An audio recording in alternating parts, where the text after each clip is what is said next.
Hey, good evening. Welcome to the Outpost. We are going to play a game of White Box using the White Box system, and we're going to use the supplement called White Box Gothic by James Spahn. Of course, with some house rules and all that, setting rules that I have made up myself. This is the first time we've played this in a long time, so anybody watch it now, later, whenever, will get some background information. Approximately 80 years ago, there was a time known as the Great Woe of Shadows, when several arcane magicians and practitioners of the dark magics unleashed a wave of devils and demons upon the world. Some of the practitioners became so corrupted that their powers were sharpened, their skills honed. Every beast, every fiend you could think of from the old stories came to life and wreaked chaos on the world until the righteous, the good, the just fought back and created an organization known as the Defenders from Twilight to go forth and return the balance of good to the world. History books say this took almost 10 years for them to quell it, but as we know, once evil is released fully, it's never really vanquished. So to this current time and day, agents of the organization must still go out and locate and conquer reported evils and restore the good. So let us do what we must to prevent this history from ever repeating. A great new woe may befall upon the good people of the world. You work for a secretive organization that was funded by various rich families, politicians, and word even says probably the government sources are involved. The organization is known as the Defenders from Twilight. The primary focus is to train fighters to defend the country against the foes of darkness and evil in whatever form they may take. Agents receive the most strictest training and are able to fight dark foes with their mental, physical abilities that are honed in their laborious regime of training. There are several locations located out through organizations, and there's really no central headquarters that is known of to the field agent at least. Various larger cities have way stations where agents can obtain supplies and information. A special badge is given to each agent to indicate their employment and also to present to friendly supporters. The badge is made of a silver coin and has the depiction of a flaming sword standing against the encroaching twilight. And you know that as an agent, your motto is, "You are the defender from the encroaching twilight. Save humanity from the darkness that seeks to escape." Tonight we're going to be playing an adventure called Beauty or Beast. We will find out how much beauty and how much beast there really is that these agents will have to face. We're going to start our adventure out as our team of 5 that were hand selected for this arrive in a small remote town known as Deepraven Hollow. They're there to investigate a disappearance of 4 local young women from the village. The most recent one is the Baron of the area. It's his own daughter. Her name is Belle.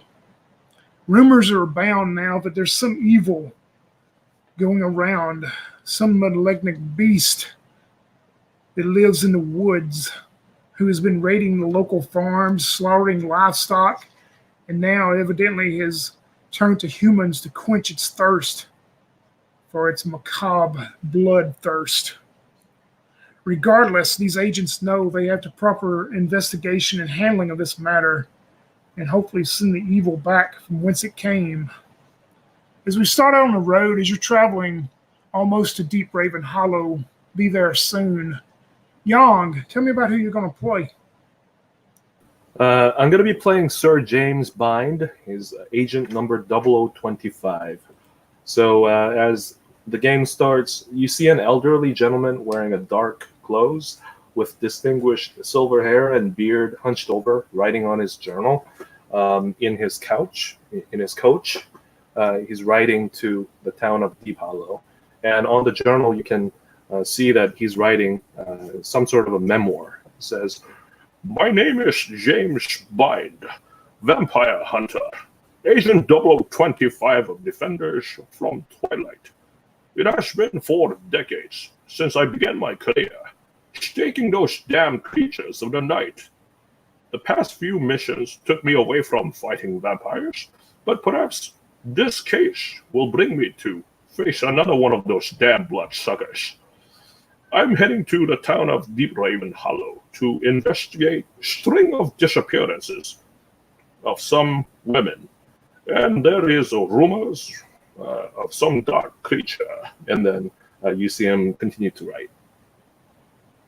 All right, we scan around through the coach. And as we do, we come up on a figure that Daniel, if you will describe your character for us. So you see kind of a young man, barely out of his teens. But if you were to talk to him or look him in the eyes, you see that there's age there that hasn't come from time, but rather from living and seeing things that maybe man wasn't meant to see. And I'm playing the demon hunter, Gothic. All right, sounds good to me. As we scan away from Sir James and from Kavath, we come up on a figure sitting there. Crystal, if you can tell us about your character.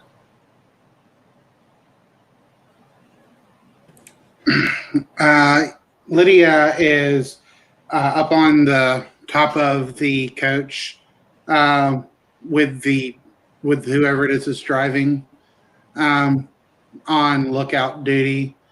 She's currently thinking back to a few days ago when she received her letter calling for her service and how her girlfriend came in seeing the letter and was quite upset that Lydia would have to be leaving again. But Lydia gave her a hug and a kiss, assuring her that she would return safely as she always does. And as she sits here now on this couch, kind of on this kind of chilly day, she just sort of thinks in the back of her mind, will this be the time that I'm not able to keep that promise? I'm playing Lydia Nisbet, a vampire hunter. Sounds good. And perfect deal mentioning the weather. As you would know, it is late fall, pretty much early winter season. A few snowfalls have begun to fall in this area, and the weather has been changing rapidly, going into what would appear to be a long, arduous winter. As we go now, Paul, if you will introduce your character for me. Yeah, I'm playing Abram Heskell, who was recruited to the Defenders some years ago as quite a young teenager after his sister was killed in a werewolf attack. It seems the creature had masqueraded as the young child's grandmother and lured the sister to her cabin in the woods. And when they found her remains, only her red cloak and tattered remains of her clothing were found. Since then, he's dedicated his life to destroying anything touched by wolf or other creatures. Sounds good to me. And as we finish in the coach and look at one last character that we see there, Mac, why don't you tell me about your character? I'm playing Devin Boniface. She is mid-20s. She's dressed in black. You see in what light is available there, it catches on these highly polished silver knives and a silver sword. She has a bow strapped to her back as she rides alongside the coach on her black Frisian war horse. A reminder of what her father used to be, a brave captain in the Shadow Wars, but now has become the monster that she hunts. And that's her. All right, perfect. We round out with our team of 5. as they start getting closer into Deepraven Hollow, you can kind of feel, especially Lydia being on the outside of the coach, you can feel the cool breeze starting to come in, and the temperature gradually seems to be lowering. Of course, it's getting closer to the end of the day. And as you come into Deepraven, it's a very small town. You know you were supposed to meet the town elder by the name of Friesen Hart, is your contact person there to garner information of exactly what they know that is going on. But as you come into town, there seems to be some commotion in the middle of town, and you see a figure that is standing real tall, and you know he has to be standing on some kind of stump or some kind of podium as he's standing above the townspeople. And this is what you are going to see as you come into town. You see this figure standing there holding his arm up, and he's yelling out to the townsfolk, and he's holding a black powder rifle, and he's saying, "I am the dread. I will find the beast, and I will bring him to justice. We will return the fair maidens that have been taken." And you see most of the townspeople were just sitting there listening intently, with just kind of just in woe and listening to every word he has to say as you approach. And you can describe for me now what you would do as you exit the coach. Gavath is going to jump down and kind of just join the crowd silently and just observe what's going on. All right. Lydia has no such time for such tosh. Anyone who's, gets up and brags in front of a crowd obviously has no idea what they're doing or what they're talking about. She's just going to make her way over to the tavern. All right. Abram's just going to lean up against the side of the coach and listen, but he's not really that interested in it. Yeah, Devin will remain mounted, and she'll hang back from the crowd and see what she can see, and also pay half a mind to what's being said, since clearly the guy's a blowhard. James gets out of the coach and says, "We are here already. I see. I've been distracted." And he puts away his journal and stares at that man. And he glances over to Devin and says, "What is that man saying? It's hard for me to hear from here." Saying something about how he's going to get the beast that has captured these young women. Well, he must be the local hunter. Maybe we should talk to him and find out what he knows so far. Because, well, I suppose we could. And you catch words coming sparsely out of him as he's carrying on with his speech, and you hear, "Once again, I am the great huntsman of Deepraven Hollow. I am Gaston Del Rey, the Dread. The beast will dread me when I bring him back in. I will bring back the fair maidens. I will save this town as it needs saving. I am the great huntsman." And Gavath, as you're sitting there listening, you see this figure sitting there at the edge of the crowd. And he's very young. You would think he's probably in his early to mid-20s if you had to guess. Very baby-faced in a way, but he has the growth of the small goatee and the mustache. And he's wearing kind of like a breastplate. He has his arms crossed, as he's listening to Gaston. And you just hear him put his head down and shake and go, "Oh, he's not the only huntsman there. Some of us actually go out and do stuff without bragging about it." And he turns around and walks off. I'm going to kind of step forward and walk in step with him. So I'm kind of next to him, and I'm gonna say, well, you do realize the power of stories, right? Helps get the people in a better mood, even if the storyteller is a bit of, we'll say, a braggart. He turns to look at you and he goes, "Ah, new in town. I am Fiara Jackley. I am one of the huntsmen of the woods here that lives in Deepraven Hollow. My pleasure. Kaboth. I am new in town. I'm here with a small group. We were sent to see what was going on here and observe and help out as needed. Do you know where? Well, it would seem that the great Gaston, which, if you do meet him, just yes, you have to take his words in stride. Maybe every 10th word he says may be the truth. He's just a blowhard, and now that we have this horrible experience of all these missing maidens, and now I don't know if you've heard, but one of them, well, the most recent one is the Baron's daughter, Belle. And anyway, I've scoured the woods. I've not been able to locate anything, but now Gaston wants to blow his trumpet and says he has a way to find the beast. But anyway, nice to meet you. Nice to meet you as well. Do you know where I could locate Frozen Heart?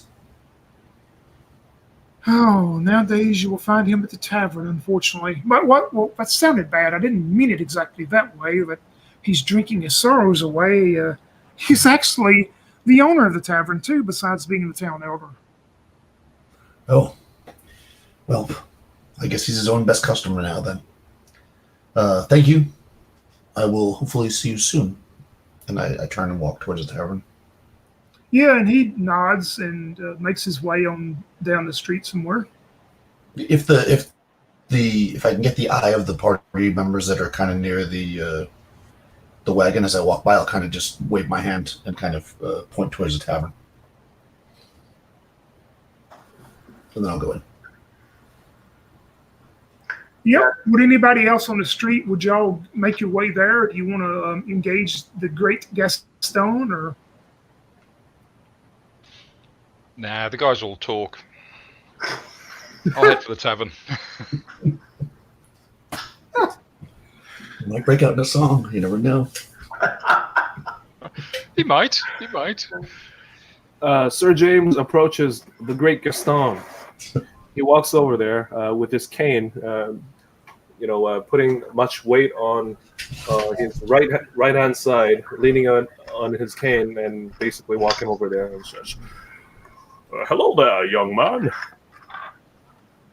You notice by this time that he's kind of leveled his speech down quite a bit, and most of the townsfolk and gathered crowd have kind of dispersed. There's not very many around. He looks towards you and he goes, "Good day, chap. I am the great Gaston Del Rey. You may call me Gaston, or you may call me the Dread." Well, good to meet you, Gaston. You seemed quite a hunter from what you say. I am the greatest hunter of Deepraven Hollow. I am greatly impressed, young man. Perhaps you could tell me about what you're hunting recently. Oh, you must be new to town. We have a great, fearsome, ferocious, monstrous beast. It has taken the fair maidens of the town, and unfortunately, one of them was the Baron's daughter. But never fear, Gaston will save the day. I am going to find the beast and drag him back to the middle of town and prove to this town I am the greatest hunter. Well, it sounds quite dire indeed. If you're going out there to save some maidens, I would like to assist as well. Well, do you have to use that cane to get around with? Because I don't, you're going to hold me up if you do. Perhaps what you're saying is correct. He rubs his chin. He looks up at him and sizes him up and says, You say that you know where these women are being kept? Oh, no. I'm still searching for that. This beast it's not just a beast. It is intelligent. It is smart. It hides its tracks very well. But never fear, the great Gaston will find it. Well, Gaston, tell me about this beast. Is it large? Does it have a claw the size of a gigantic knife? Oh, it rips and it tears. The livestock has just been shredded to pieces. But I've not seen it myself, of course. How do you propose? How will you kill this beast if you were to come to face. He taps on his musket that he has leaning against his shoulder, and he goes, "Oh, the fearsome beast will." And you see him flex his arm muscles too. He's a very large, probably 6'6", very muscular lung guy in his probably late 20s. And he says, "Most beasts I just tear apart with my hands and my arms and my strength, but this one, I have a special bullet in here for it." I see. It's some sort of a blessed bullet, a silver bullet, perhaps. Shh. Don't speak that too loud. We don't want to let the townspeople know that. I see. So you suspect this is a werewolf that you face? It is more fearsome than any werewolf anyone has ever seen. It's a beast. It's a beast.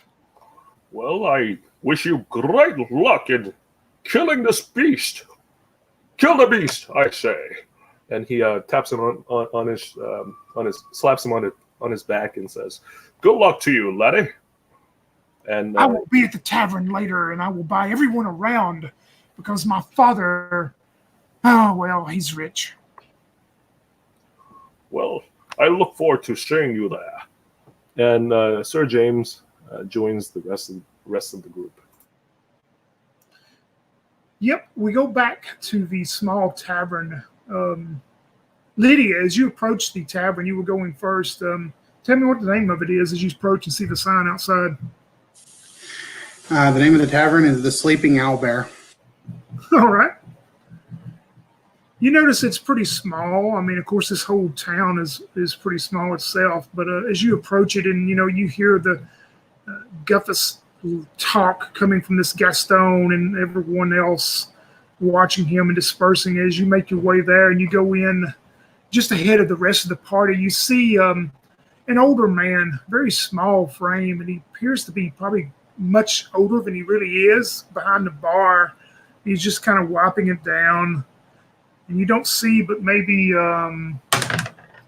you see 5 other patrons that are inside sitting at tables, nursing their drinks and maybe eating a bowl or plate of food. But the old gentleman sees you come in and he goes, "Welcome. Would you like something to drink? Hope you're here to stay for the night because there's dangers out in the forest. You don't need to be out at night." Lydia will walk over to the old man. There are stools at the bar, right? Oh, yeah.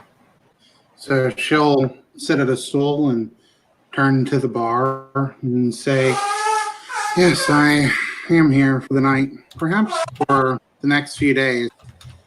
Mind getting me something a little strong? I need something to warm my bones from that chilly autumn weather." And you see him reach up under the counter and he pulls out a bottle and he goes, "Well, I usually kind of reserve this one for myself, but I don't mind sharing." And he pulls out a shot glass and gives you a shot of it. I appreciate it. This looks like some fine drink indeed. And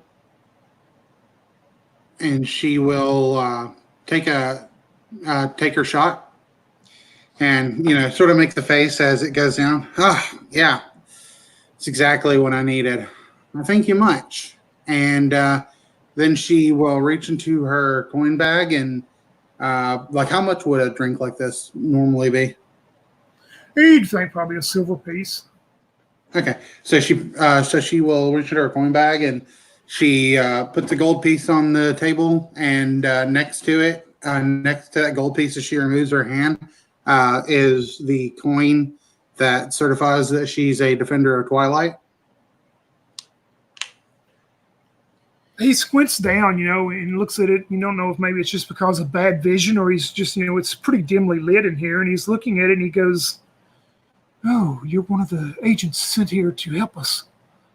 She kind of puts her mouth to her lip, and then she will slide her badge back into her belt pouch and say, "So, tell me about these things in the forest that are very dangerous."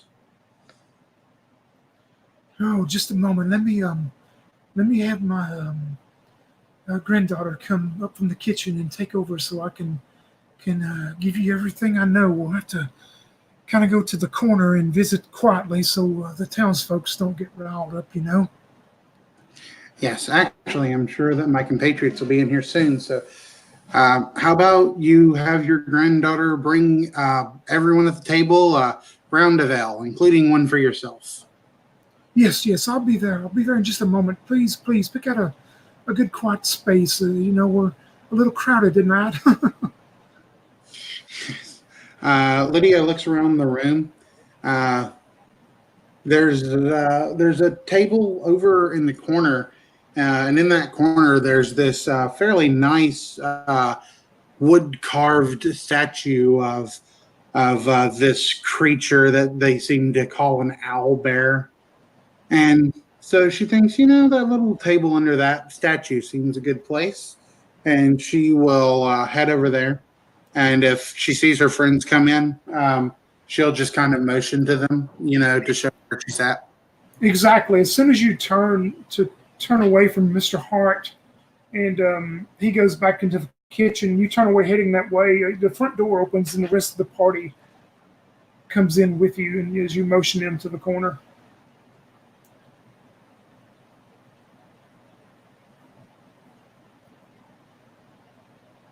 And if there's anything you would like to say to him at this point, if not, here shortly, Freezing Heart will make his way over. When they get there, she'll just inform them that, she has made contact with a man who says that there's dangerous things out in the woods, and that, he's going to bring them a round of ale and, discuss matters. She's going to make it sound as if this is on the house, but she's going to pay for the round for everyone. All right.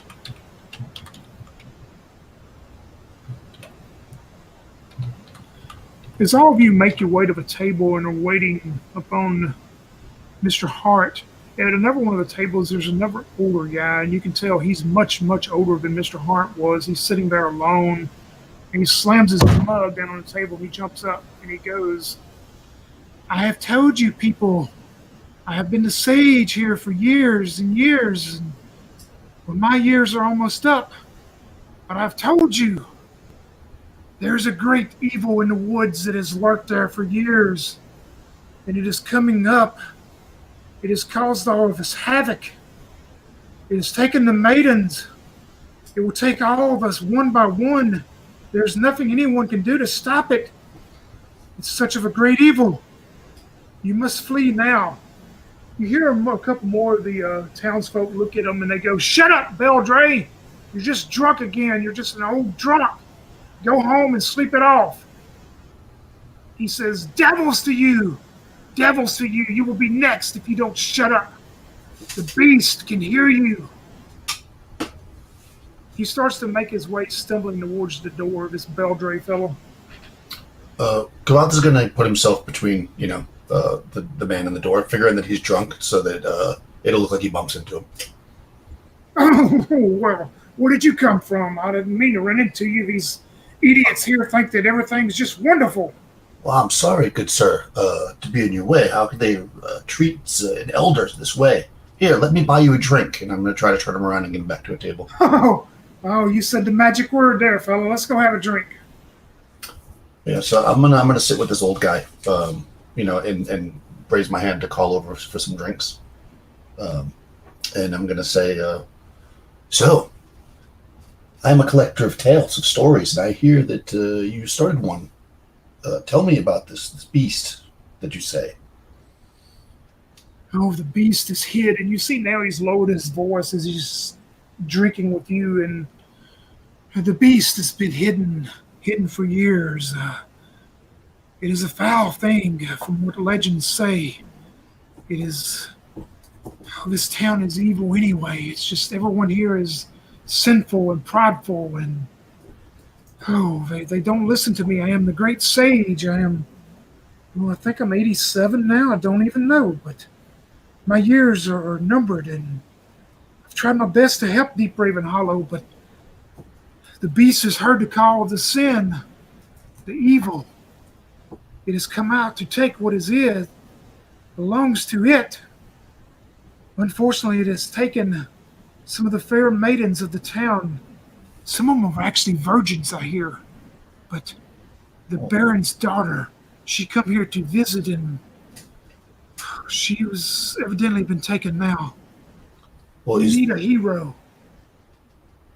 oh, we all need a hero, that's for sure. Is the beast taking those who are evil?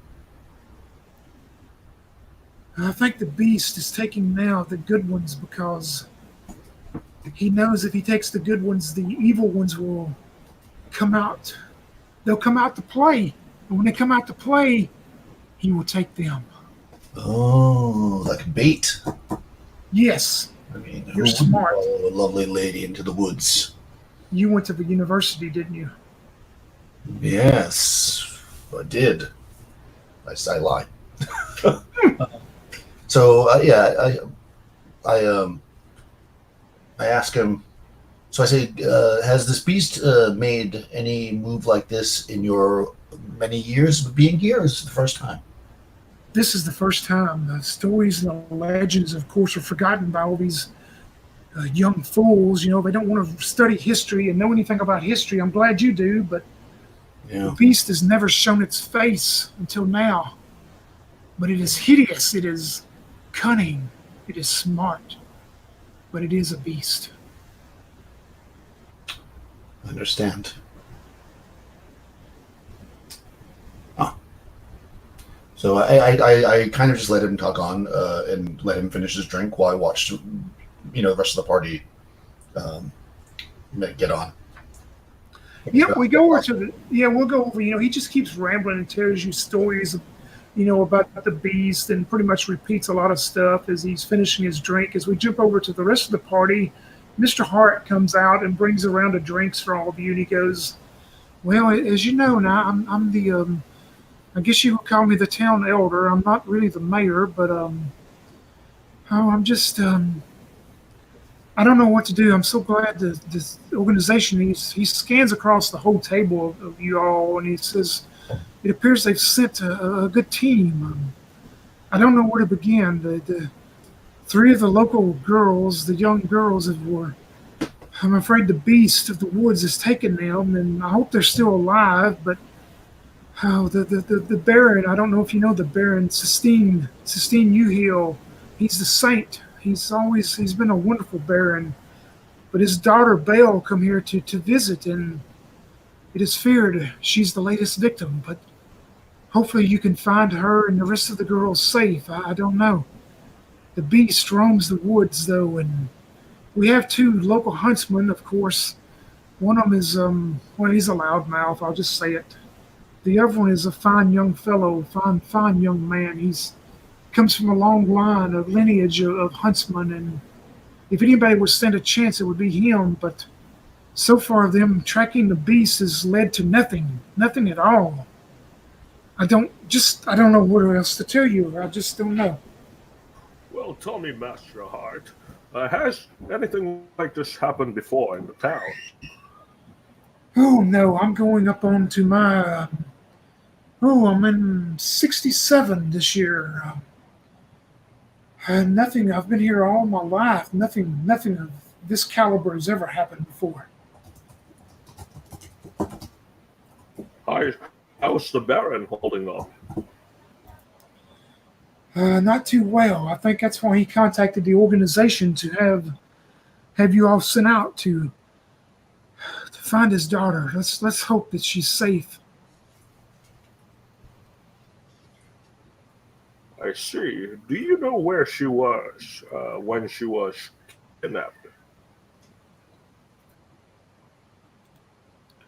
Well, she come to visit a friend here in the village, and this is strange happenings. Happening. The friend she come to see happened to be the third girl that was taken. Of course, the Baron's daughter didn't know that until she got here. I don't know. Of course, the old man over there, the old Beldre, He's just drunk. He spouts off things about. You just have to ignore him. I don't think he has much knowledge of anything. As much as it may be a bunch of bramble, I will go over there and speak with the fella. And Sir James makes his way over to Deldre. All right. As you make your way over, anybody else at the table would want to engage Mr. Friesen? Any questions for him? So Abram's going to push the point about where were these girls when they were supposedly taken? Because you said the Baron's daughter came to town to visit a friend, but that doesn't tell us where they were when the beast took them. Well, the best we can tell, they were on the road just out near the outskirts of town, maybe traveling to their house. The Baron's daughter was going on the outskirts of town to visit her friend, and there was yelling and screaming, and of course, she come kind of inconspicuous. She didn't bring any of her guards. She wanted to come alone just to visit her friend, and the time that Gaston got there and some of the other townsfolk, there looked like there had been a struggle, but there was no sign of Belle, and they tried to track into the woods, but it's just like the footprints disappeared into thin air. I don't know. You'd have to talk to Gaston. He's one of the local huntsmen. I was hoping not to talk to Gaston, but okay, I'll get him to describe where the house of this friend is, and roughly where the Baron's daughter might have been when she was taken. I'll sort of make a mental note that's probably a good place to start. How long ago was she taken? Oh, it's going on now. I guess the time that y'all were notified and dispatched here, it's been close to a little over a week, maybe? Yeah. And have there been many people in that area since? No, now with this latest occurrence, it seems everyone is scared, especially the few other young ladies of the town. Most of them stay at home or they come to town in the mornings and try to return before close to dark. Oh, that's good. So there's a chance that some of the tracks may still be intact. Okay, thank you. I'm sorry, Tony, I might have missed something. Is this still the old guy that's talking, the one that was headed out of the bar? Yeah. This is the bar owner and the town elder that is speaking to your group, correct? Okay, I'm sorry. What happened to the guy that that Daniel's character was talking to earlier? He is still over the table talking to Kavath, and you now see Sir James make his way over there. Oh, okay, all right. Okay, I think I missed that. I think I missed the transfer at some point. But yeah, he's still here. The oldest guy is still here talking to them too now.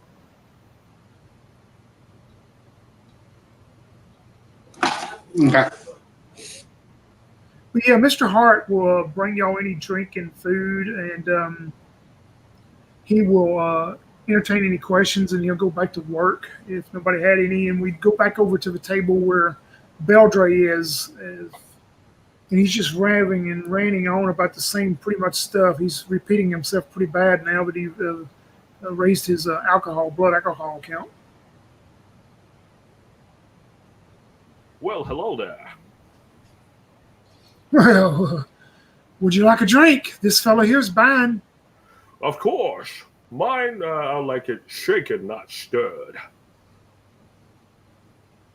Well, I'm Beldre the Interlep. There's a local sage, but please, I don't know if you met this fellow here. He's buying drinks, it seems. He seems a fine fella. My name is James. James Bind. Well met, sir. And he plops down next to him. Nice to meet you, Mr. Bind. Yes. It's quite a conversation you're having. I could hear you right over there. Points towards the bar where the rest of the groups are. Group is. Well, you know, all the truth in the world is told in stories. You just have to So, figure it out. so what interesting story have you to tell about this town, sir? This is a wonderful, wonderful town. Well, just a moment. I have to have a drink. He drinks some more of his drink and puts it back and goes, it's a wonderful town until the evil is starting to seep out from underneath the rafters and the boards and the holes in the ground. And the beast knows. The beast is here to serve its justice upon the town of Deepraven Hollow. The beast, you say? What manner of beast are you talking about? Legend says the beast takes many forms, that it can take the form of a... Have you ever heard of a werewolf? Yes. Well, it says it can take the shape of a werewolf. They say it can take the shape of a little girl in a red hood, I've heard. It can even take the shape of a farm animal. It is a beast, but it is intelligent. It's smart. It's cunning. You have to watch it. It will surprise you. Sir James suddenly puts his face close to his and says, Have you ever seen it? No.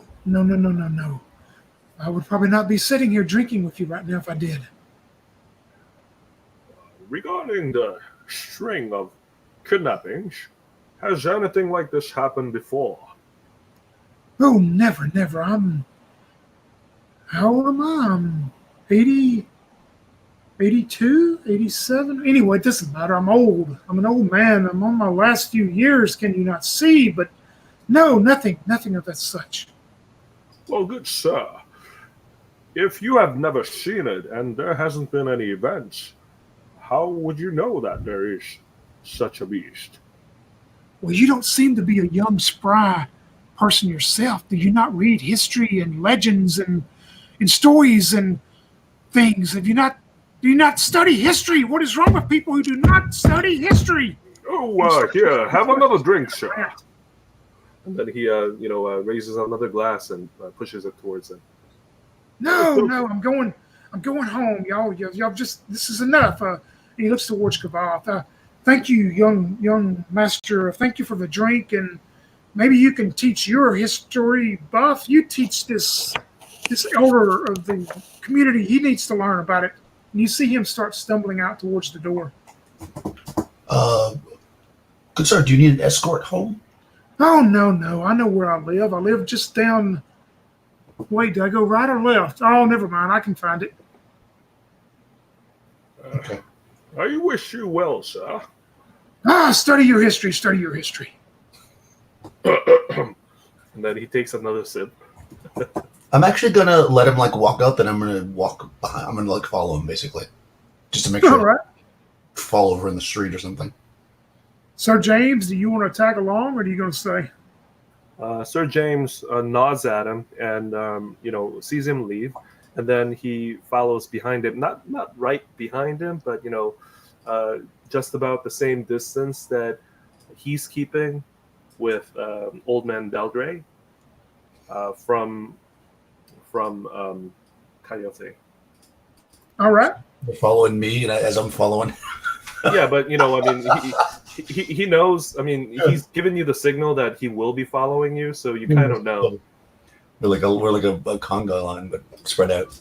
Yeah, he's like, yeah, I got your back, that kind of thing. Lydia will lean in the table to her two companions that are with her and say, "How many men does it take to carry an old coot to bed?"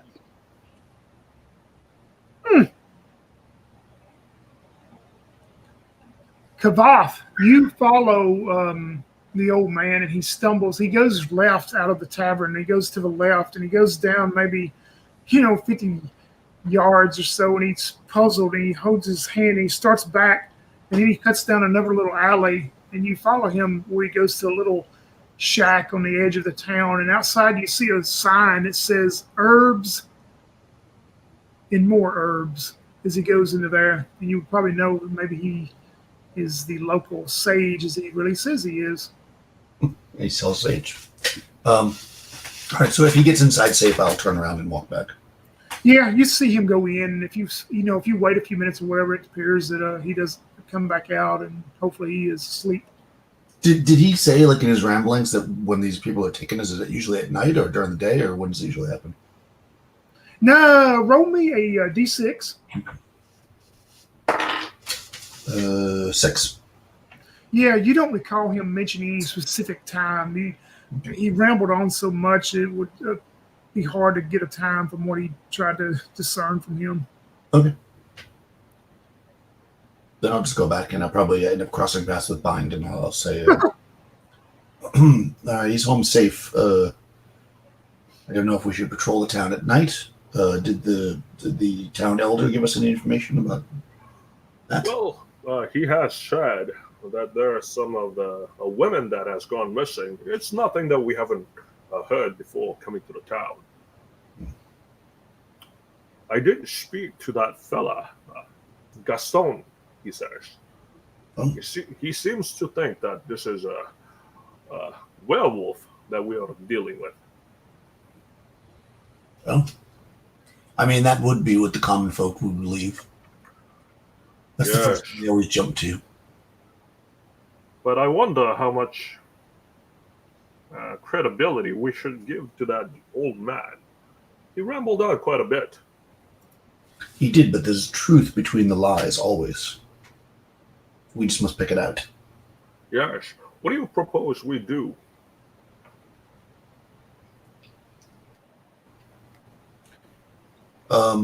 I think we need to talk to the town elder and get some more specific information, such as more of the women in town of that age group and where they might be, so that we can set patrols to protect them. He did mention that the latest to be taken was the Baron's daughter. Mm-hmm. Perhaps it would behoove us to see the Baron himself. You would know, Jan, just for information, that the Baron is not really local here, but it would be a good day and a half journey to get to his castle from here, his town. Yeah, that's one option, but maybe we should look locally first, since all the problems seem to be happening here. Yes. So he just follows him back into the tavern. Then we'll go back another day. Before you get to the tavern, Kava, if you see the person you spoke to earlier, you see him walking towards you, and he's holding his hand up. I raise my hand in greeting, and I say, good evening, Fiara. Fiara? Did I say it? Fiara. Yep, Fiara. Yes, good evening. And this is Sir James Bind. Sir James Bind. I am Fiara Jackley. I am one of the local huntsmen for Deepraven Hollow. It is a great delight to meet you, sir.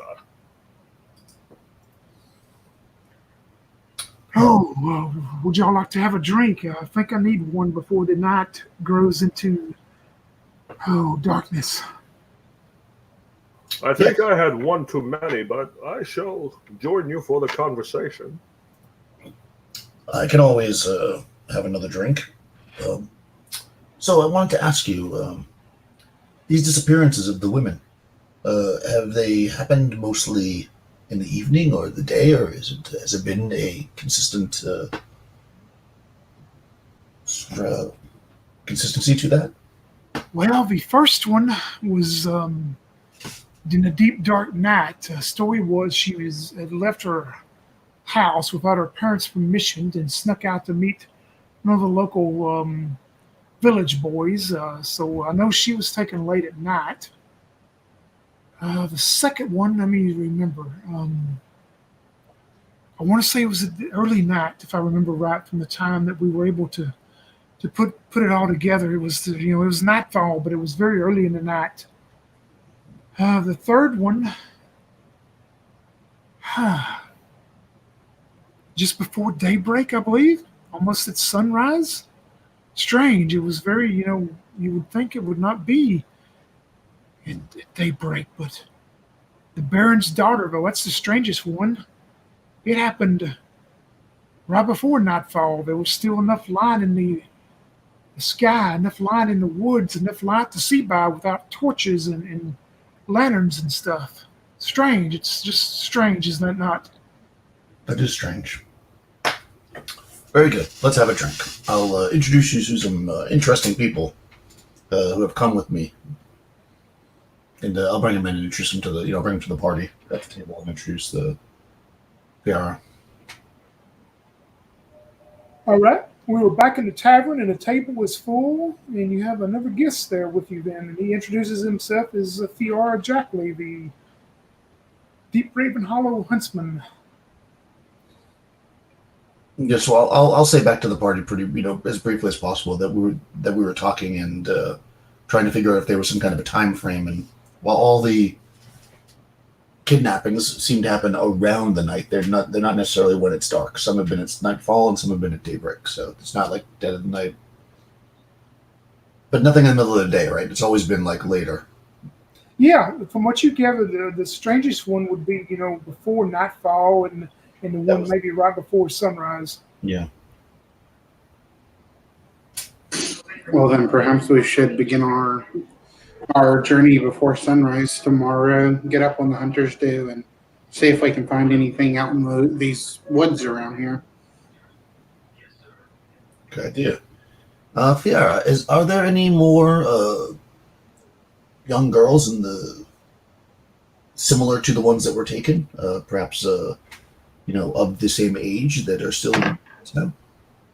Yes, there are quite a few other younger maidens in the village, and most of them have been, what's the saying, kept under lock and key now. I mean, they don't venture out far from home or such, or they are escorted by their fathers or their uncles or grandfathers. After the disappearance of the Baron's daughter, it seems like everything is moving much slower than Deepraven Hollow, if you could understand. I understand. Okay. So I'm going to sit down and have a drink and think. Well, your friend here has an excellent idea. I believe it was Lydia. I'm going to head out myself after daybreak in the morning and scan through the forest again and see if I can pull up any tracks or anything that would show anything. I can, since you're not familiar with the area, the best I can do is I can provide you a map that shows the forest. And in fact, meet me here in front of the tavern in the morning. I will bring you a map and kind of mark off the areas of where the girls have went missing, and all we can do is all scout out together. And I'm sure, don't know if you've met the great Gaston yet, but I'm sure you heard him when you come into town. He'll be out there somewhere too, but he probably makes enough noise that he'll chase the beast away, if you know what I mean.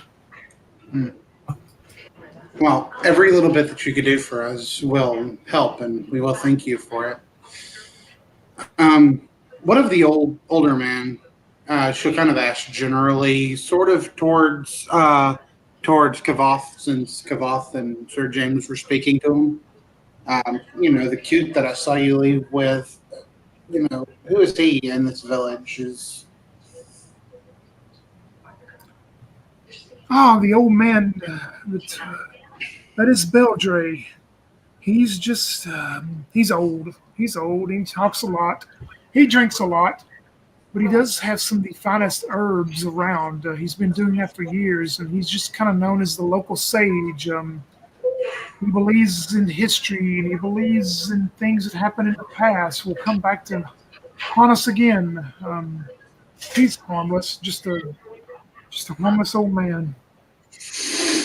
Well, I have heard it said before that those who do not study history are doomed to repeat it. Yes, it's true. I agree with that. So is there any chance that this is some kind of history repeating itself? I'm young myself. I'm only 23. I come from a family of huntsmen, though. My father, my grandfather before him.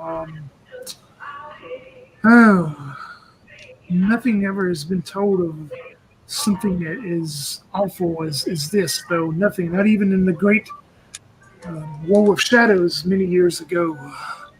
Nothing ever in this area of it has been as evil as this. Out of character, is the War of Shadows something we would know about? Yeah, the Great War of Shadows is, you would definitely know about that. That's what caused all the rift. That's what caused the Defenders to be organized. Okay.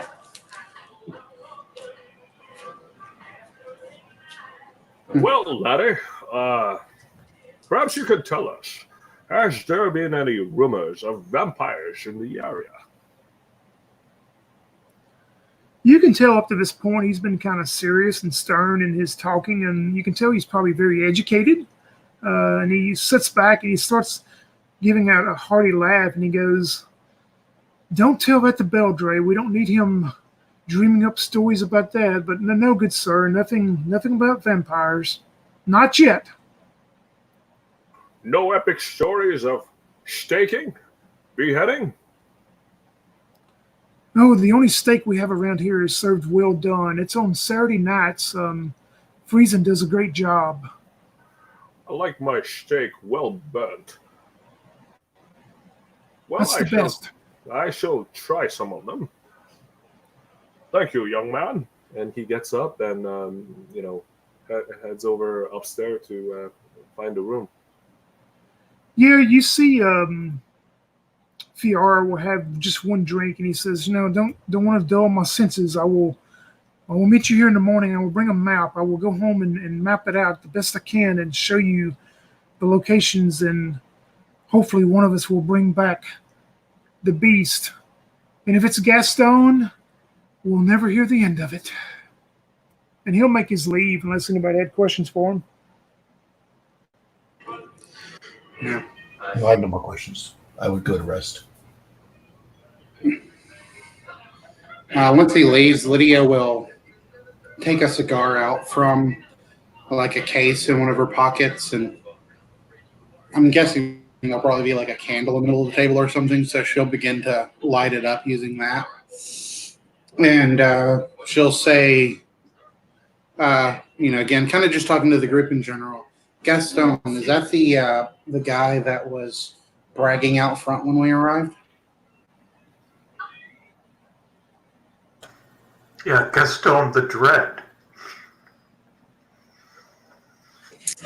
Did anyone talk to him? Well, Ben did. But he had nothing to offer. Makes sense. Those who brag usually don't. Yeah, so it was just a lot of empty stories. It was about, going out and not finding anything, even though, they were right there where this girl was taken. And wager to bet that he's never even seen a deer. As loud as that mouth is of his. It's likely true. Great hunter, my arse.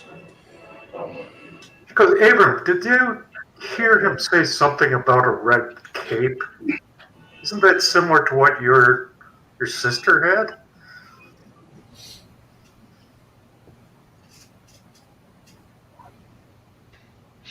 Yeah, I caught up on that as well. I don't understand. We never did actually find the particular lycanthrope that killed my sister, so if this is that one, then I definitely want a piece of it. We'll make sure that you get that piece. I'm thinking maybe we should find a red cape. It might be useful for bait. Lydia, As far as will Abram's concerned, that's in poor taste. Yeah. Lydia will kind of tap on the cloak that's like draped around her arm. It's sort of a red color. Oh, so that will make do. Perhaps it is like a bull. We'll charge into the red, and I can and I can push my sword into its heart.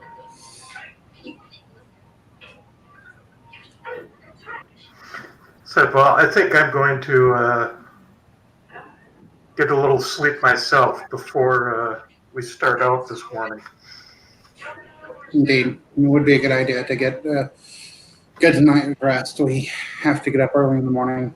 It's pretty cold around here, isn't it? Yep, it is definitely coming. Fall is about to be over, and winter is starting to make its presence for sure. A good night's sleep is a good idea then. I want to be up at the crack of dawn. I want to be heading down to wherever these girls were taken from to check for tracks in that area. And the colder it is, the better. It means the ground will be hard. Tracks will be preserved a little bit more. Good idea. Yep, and unless there's anything special anybody wanted to do that evening, rooms are provided, charged to the organization, of course. Y'all were able to rest very peaceful and meet. Yes? I was just going to say, like Lydia, she just keeps a journal, like a kind of a private journal that she writes in every evening. So before she makes off to bed, she's just going to write in her journal about the things that happened that day and take in the notes, take in that we've all talked about, people we've met and such like that. All right. Yep. Yeah, y'all were able. What about James? Yeah, Sir James is back in his room, and he has that old leather-bound journal, and on his desk is writing stuff down. He says, The kidnappings occurred around the night. Wolf-like creatures, shape-shifting. They're all telltale signs of vampire in the area. I am convinced that we are on a trail of a Nosferatu. I shall keep my steak sharp and garlic pungent and fresh. and right after writing the passage, he takes out his vampire hunting kit, which consists of like 5 stakes, wooden stakes, little hammer, and a silver holy symbol, a vial of holy water, and what's the other one? And a clove of garlic. He takes out the clove of garlic, mashes into a small, paste basically, and then runs it alongside his sword, and also coats it on all of his bullets, and All he right. goes to sleep. The night goes by very restful. Each of you have a very restful sleep. The next morning, you would get up early and you would have your breakfast and have your equipment, your supplies ready. And the first one to walk out the tavern door will notice a big surprise. It has snowed overnight. In fact, it is snowing now. It's not a heavy snow, but it's enough to impact the ground and stick.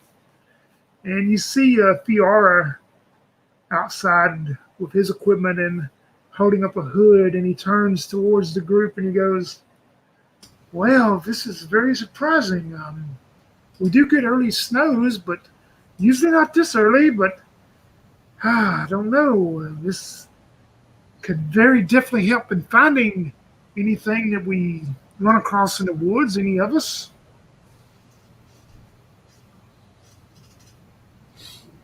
Devoth pulls his cloak up around him and just kind of says nothing. He's waiting for the trackers to come out. Lydia is one of the last down. Having slept alone, she's just not used to it anymore. So the extra chilly, snowy night just didn't make her rest any easier, and she's just really missing her partner right now. Well, Abram was probably one of the first up, and he's looking a little bit ticked because he was hoping to try and find some tracks today. But this is actually good news because it means if anything's moving in the forest, then it's going to leave fresh tracks in the snow.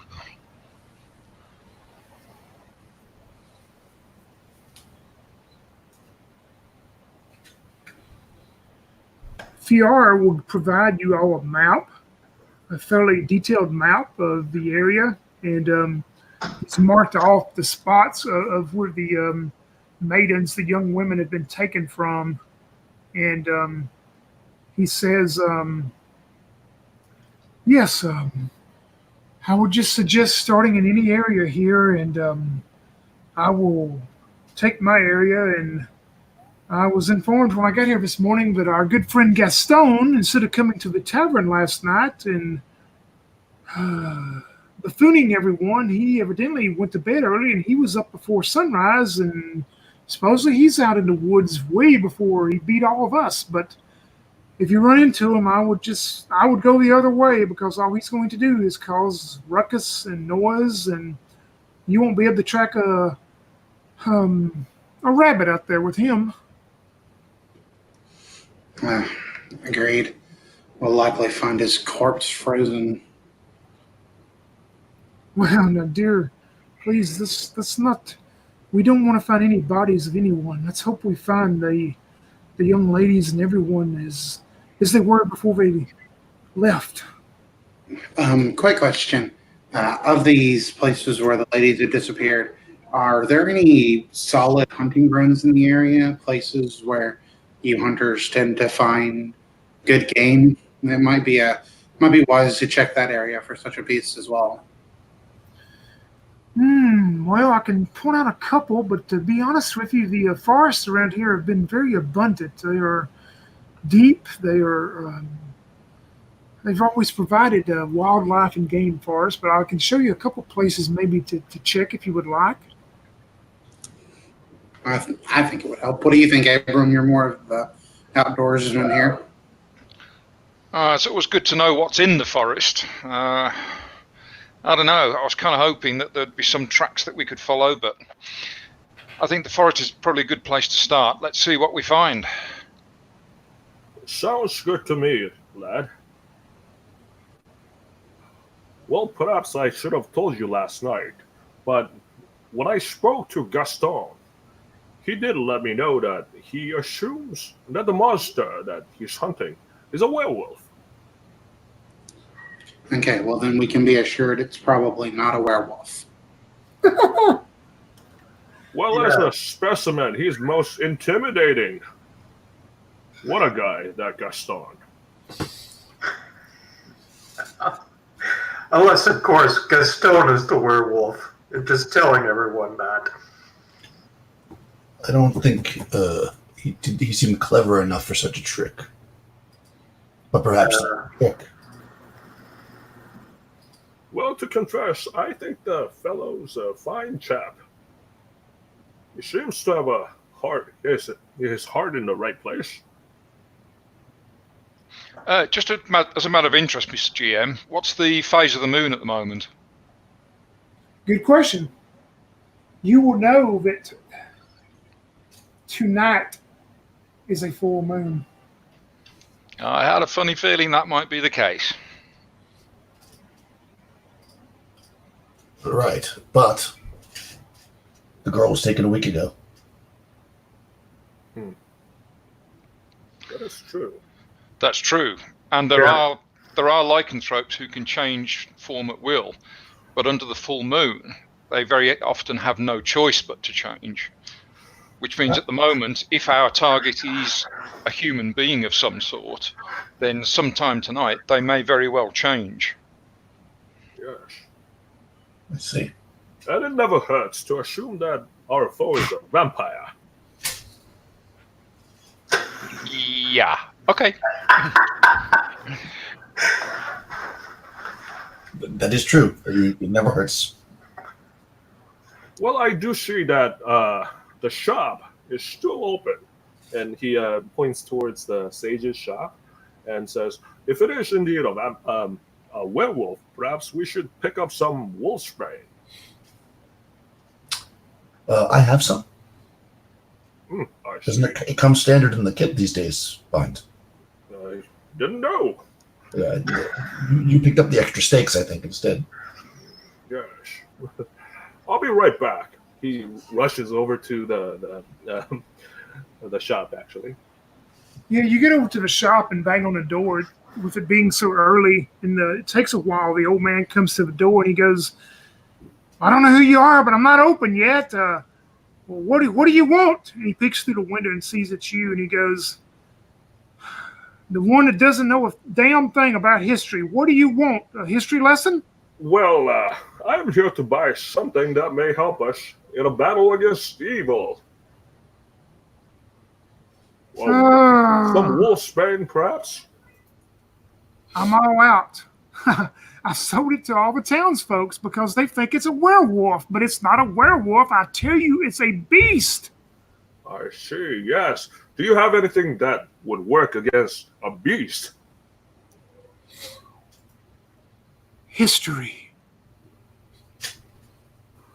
Well, you were too informative last night, and my tiny brain could not hold all the information. So perhaps I could learn a thing or two this morning when my brain is a little fresher. Just come back later. I've got to get rid of now. I've got a headache. I've got to get rid of this headache, and I've got to have my breakfast, and I've got to feed my cat. I open up in, I don't know, 2 hours. Come back later. I don't have time for this. I don't have any wolfsbane. I've sold it to all the townsfolk. Use your brain. Use history. Yes. Well, thank you. And, Yes. He runs back. He closes the curtain. Yeah, he runs back to the room. Did you get it? No, he was all out. He told me to use my brain. Oh, well, that's good thinking. I suppose it is. And it's quite sad that my memory is getting less and less astute. I've heard there are certain types of vampires that can drain your memory. Could that be what's happening? No, laddie. Maybe you're being stalked. No, lassie. I do not believe so. I've been hunting vampires for the past 4 decades, and it'll be the death of me should a vampire get a drop on me. Oh, yes, I've read all 3 of your books. Oh, even the one about Twilight? Yep. Yes. Those are very strange vampires. Indeed. Yes, those romantic vampires. Mm. You got to watch out for them. Yeah. That sparkly thing throws me off. Yeah. So, shall we hunt? And I look towards the Devin. No. Hold on, who's the werewolf one? Yeah, Devin. Devin and Abram are both. Yeah, you're both brothers. Yeah. Yeah.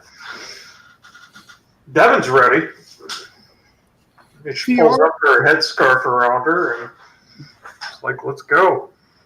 VR will take you to one of the locations that he was talking about to Lydia and wish you your best. And he says, I will go on out further and on further down. And remember, you're here, Gaston, before you see him. So anyway, stay out of his way because he's not going to find nothing. Let's hope he, but if he does, we'll give him credit.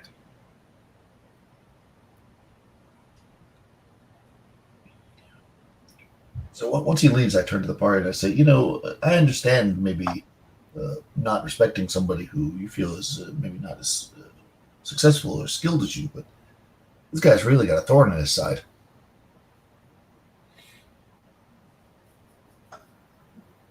Yeah.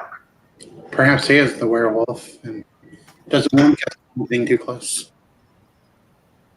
Yes.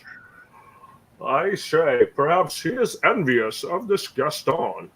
You can ask any Tom, Dick, or Stanley in the town, and they'll probably say Gaston's a fine man. Yes, I've heard. All right. Well, let us be on our way then. Hey, Devin, lead the way. Yep. You make your way out into this large forest, which starts out kind of sparse at first, and as you make your way on further in, it starts getting more dense, and the snow continues to fall. It's a light snow, but it seems to be actually building up on the ground fairly well. I mean, you're not in need of any type of special equipment, but Devin, you and Abram, since y'all are kind of leading the way Both of y'all roll a d6 for me. Let me know what you get. 1. Perfect. What about Abram? 6. Devin, you notice what appears to be some tracks in the snow, and at first, you just kind of maybe put it off as some of the smaller forest animals, but as you progress on, look at them, you appear to be maybe it is some type of wolf track. Very large paw prints. Say, Abram, check this out. I mean, the snow might help us. Here, I mean, there's a little depression, but it's kind of the size of a wolf print. Oh, Abram will take a look, see what he thinks. Yeah, y'all both can tell, but it's it's a very large, it would be a very large wolf, you would think. Prints going off through the woods.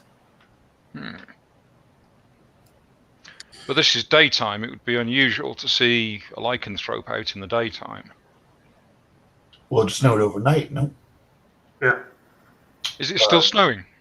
Yes, it is. It's a very light snow still falling. All right. So it's probably a fresh track. When you say it's a large wolf, could you estimate how big it might be? Yeah, Abram and Devin, y'all would know by what you would think by looking at it. It's it's pretty large. I mean, you would think it's probably a pretty heavyweight wolf, but I mean, it's probably some type of a winter wolf or some type of forest wolf. I mean, it's a pretty big wolf print. Okay.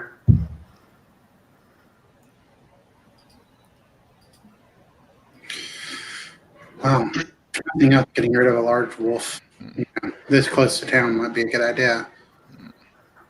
Presumably from the tracks we can tell which way this wolf was going. Yep, you're able to follow the tracks fairly easy as the kid continues on deeper into the forest itself. Let's do that for a bit, see what we find. Yep. You hear James mumble, "It is a damn shame my friend Klaus is not here. He would have killed all the werewolves in the area."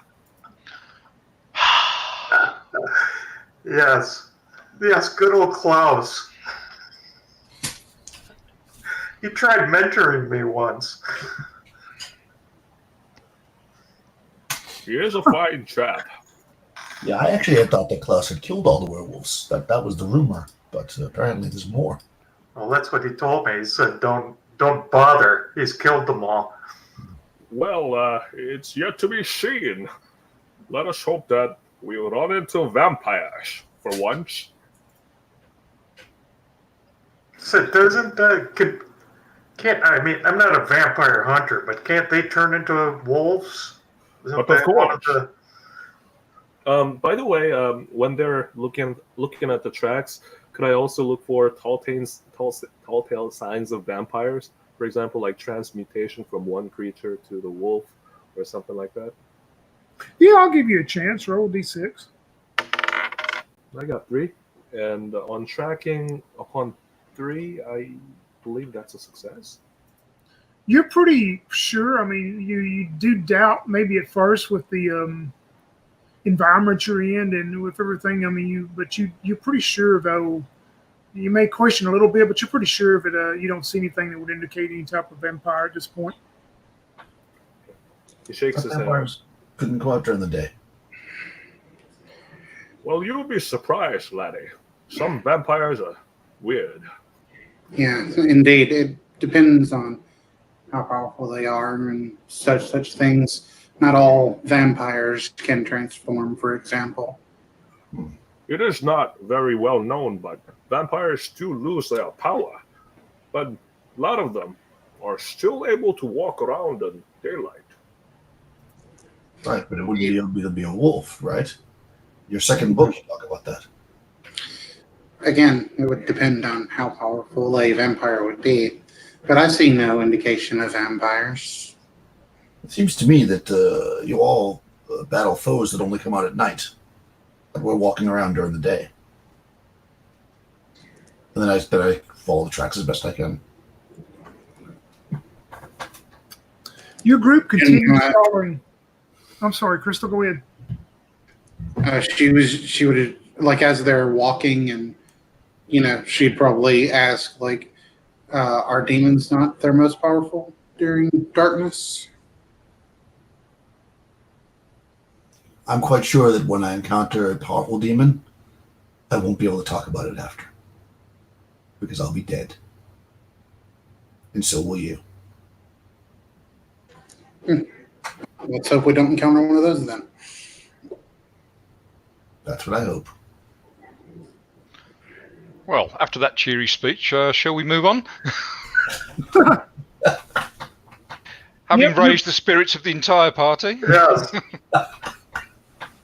Your group continues along, moving deeper into the forest and making your way.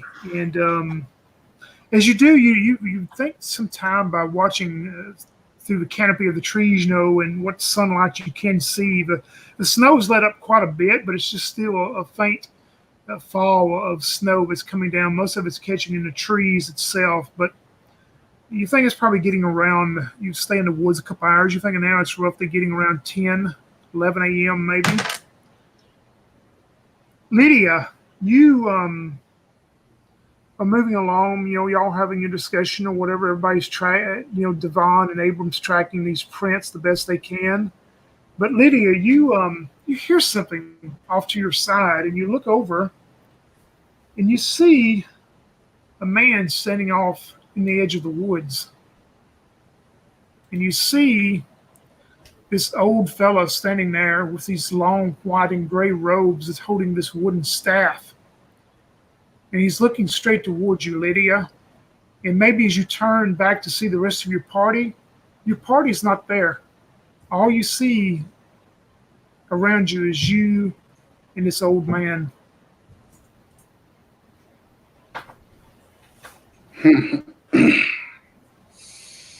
Okay. Lydia will. I forgot to tell you earlier, but she grabs her backpack before she leave out because she has everything in there that Yeah, she. I said earlier y'all would have all of your equipment stuff. Yep, exactly. So, just being sort of cautious, she pulls the tabs in her backpack and lets it fall to the ground. And she kind of sits there for a moment looking at the old man, just waiting for him to maybe speak or to say something. Yeah, as you look towards the old man, maybe you glance around to see your party. You don't see them, but you hear in your mind a voice from an old man, and he goes, "You must be careful in these woods. There's a great, great evil that has come forth. It seeks to devour anything that is good, anything that is right, anything that is just. I am too old to fight it myself anymore. I've held it back many years, but it has escaped by hearing and knowing the evil in the hearts of some of the people in Deepraven Hollow. You must do your best. I wish I could do more, but I cannot." You turn maybe again to look towards your party. You see them walking on up forward. You turn back around. The old man is gone. All right. So Lydia will say, hold up, as she's falling behind and everything. And I guess if anyone turns around, you would see that, she was kind of crouched down, backpack tied to her back, trying to stay quiet. But now she's standing straight up and her backpack is on the ground. And she's just has her hand up in a kind of hold position as she's looking towards where the old man was, trying to kind of figure out what's going on in a way. And then she says, I just had a vision, perhaps. An old man. He said there's a great evil that he has been holding back for many years, but he can't anymore.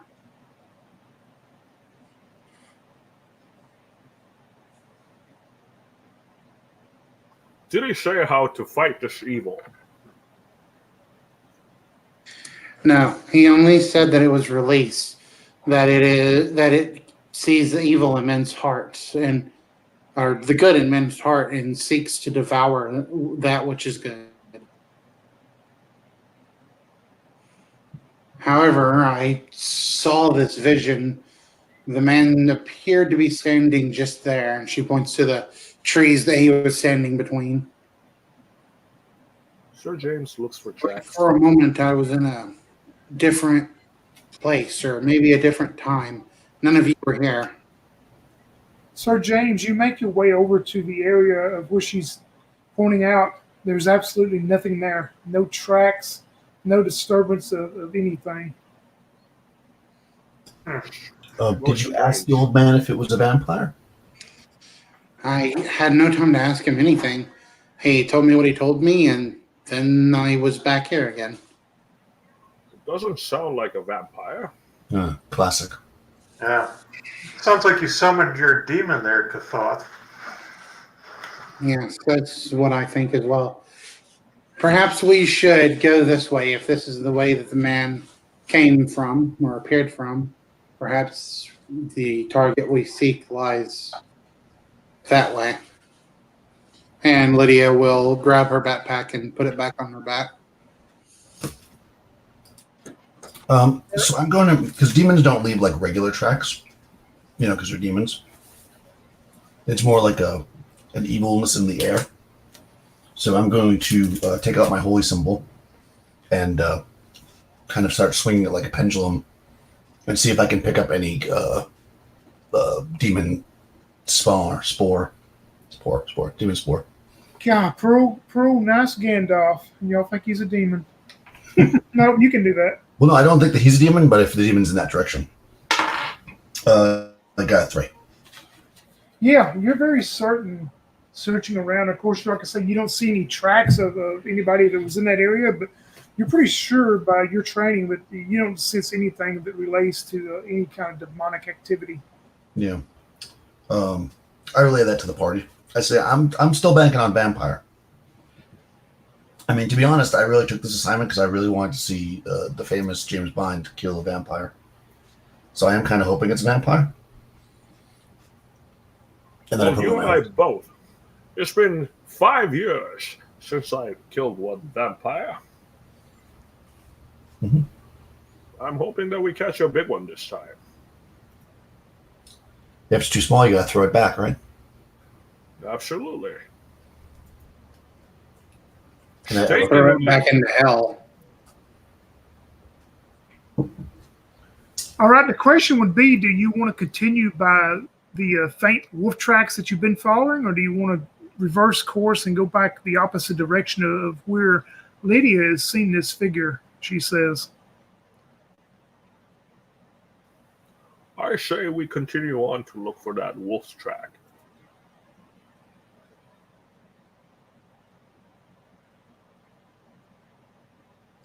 I'm fine with that. I mean, I think that's a lead. I mean, did the old man point a direction, or you just said there was something evil? He only said there was something evil.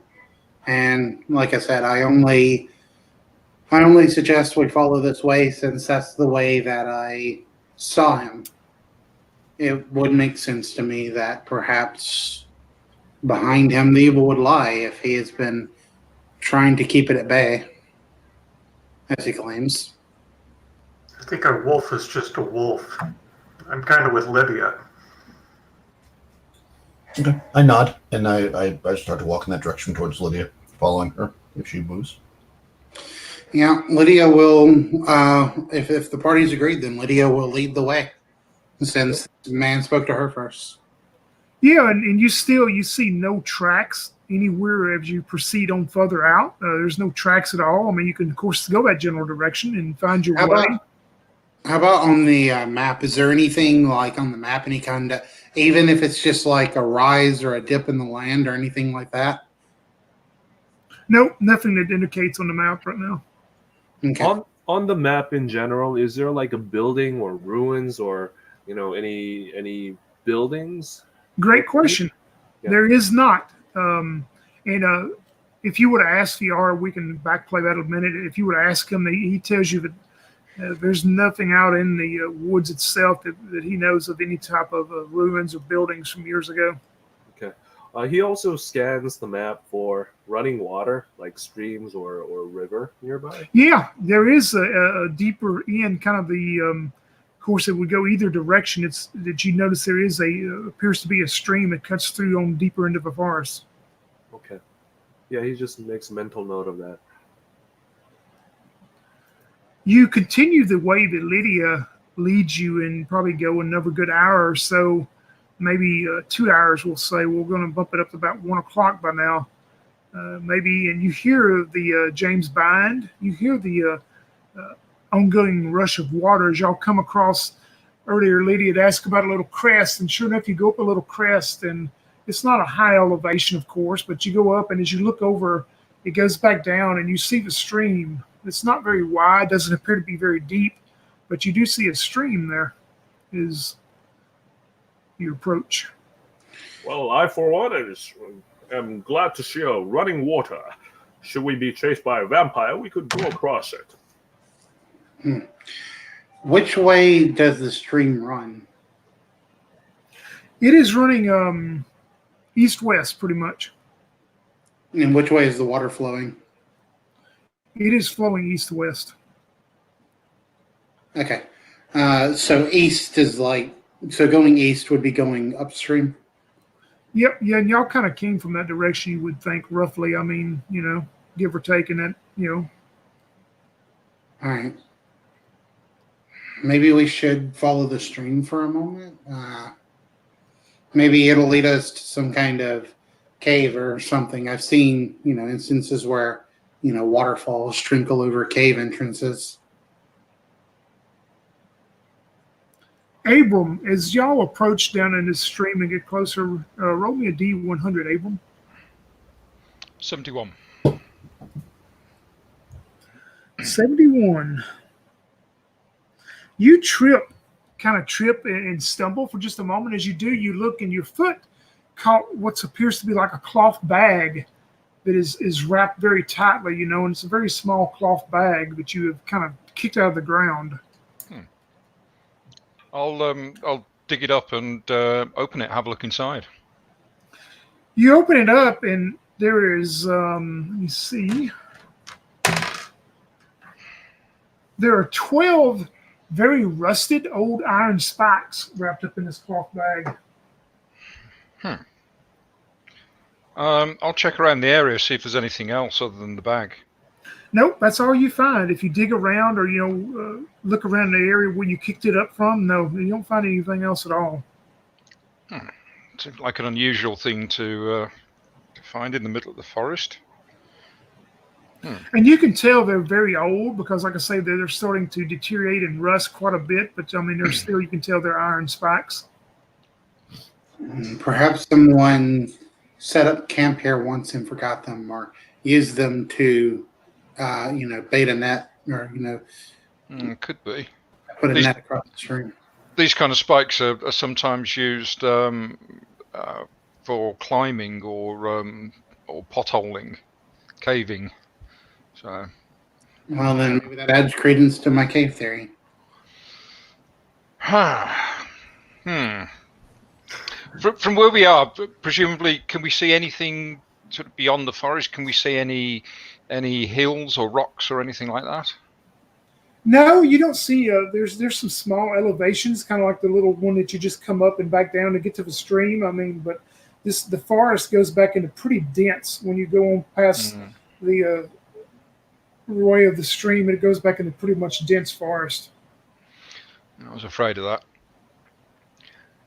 I mean, we don't have much else that we really can do in the daytime, but it just feels like we're kind of wandering around aimlessly at the moment. How deep is the snow now? It's not that deep. I mean, it's probably causing a little bit of an issue, but not enough to, it's slowing you down much. And it's the snow is pretty much falling off. I mean, most of it's catching in the canopy of the trees and tops of the trees, but I mean, there's still a little bit falling on the ground.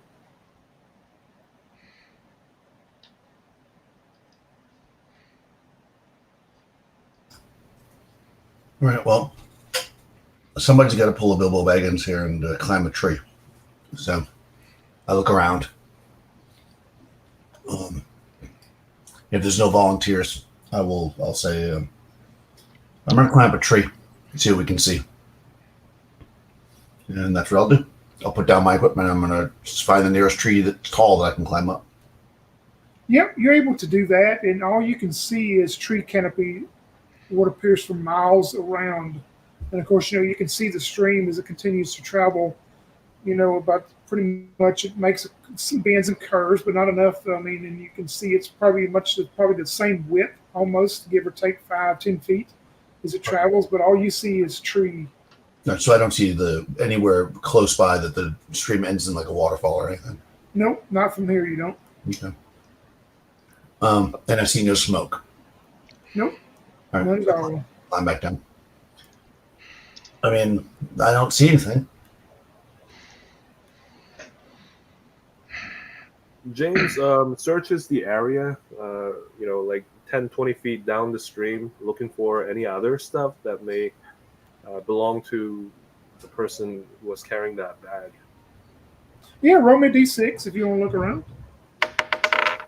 I got 6. Nope, you find nothing else but snow and water and a few bugs. My old eyes are failing me. Maybe there are some other bags or articles that we could find around here.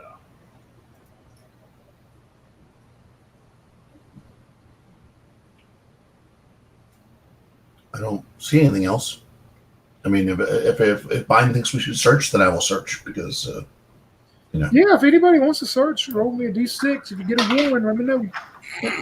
like I said, I don't see anything. I got 2. Devin got a 1. All right, Devin, roll me a d100. That D6 is hot tonight. Nice. 76. You find another wrapped up bag, which is kind of under the earth there. It's covered in earth enough, but you're able to see maybe the rope that's tying it off. And as you open up, it's got a bunch of mixture of different herbs in it. What do you have there? Looks like a bag of herbs. Bag of wet herbs now. Can we smoke it? You can tell they're very dried up, that they've probably been here for quite some time also. They're very dried and crumbly. If you try to mess with them, they start just crumbling almost to dust. Right. Is there any oils left on it that they're really dry, but can I get a sense of what kind of herbs they are? You cannot. Nope, not at all. We got herbs and cold iron. Somebody might have been thinking about Faye, if I'm remembering the old stories my grandmother told me. Yes, Faye, you do hate cold iron. It'd be like the agency not to send a Faye hunter with us. Well, that's not as popular anymore. Right now, the kids like the vampires and everything, We're all doing that. It was probably that Twilight book. Yes. And it sold quite well. So they continue searching the area, I suppose? Yeah, you find nothing else. That's all you can find, however long you want to spend. Shall we go across the stream and look for something else on the other side of the bank? If these are all buried under the dirt, under the ground, maybe they were trying to keep something buried.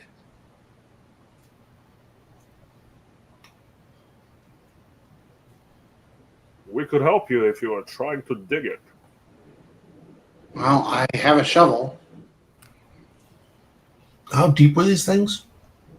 Not that deep. Because the thing that Devon just found was, the part of the rope was kind of still above ground. You would probably deduce, if all of you looked in that area and where the two were found, you could probably deduce that maybe it wasn't intentionally buried. Maybe that if they were put there or whatever, maybe it's just time is brought.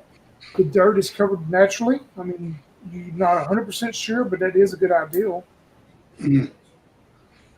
No.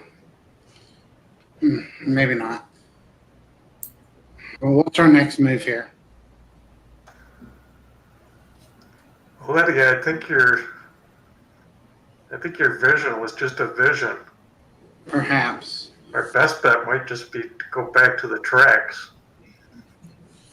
If anything, we can at least track at night then.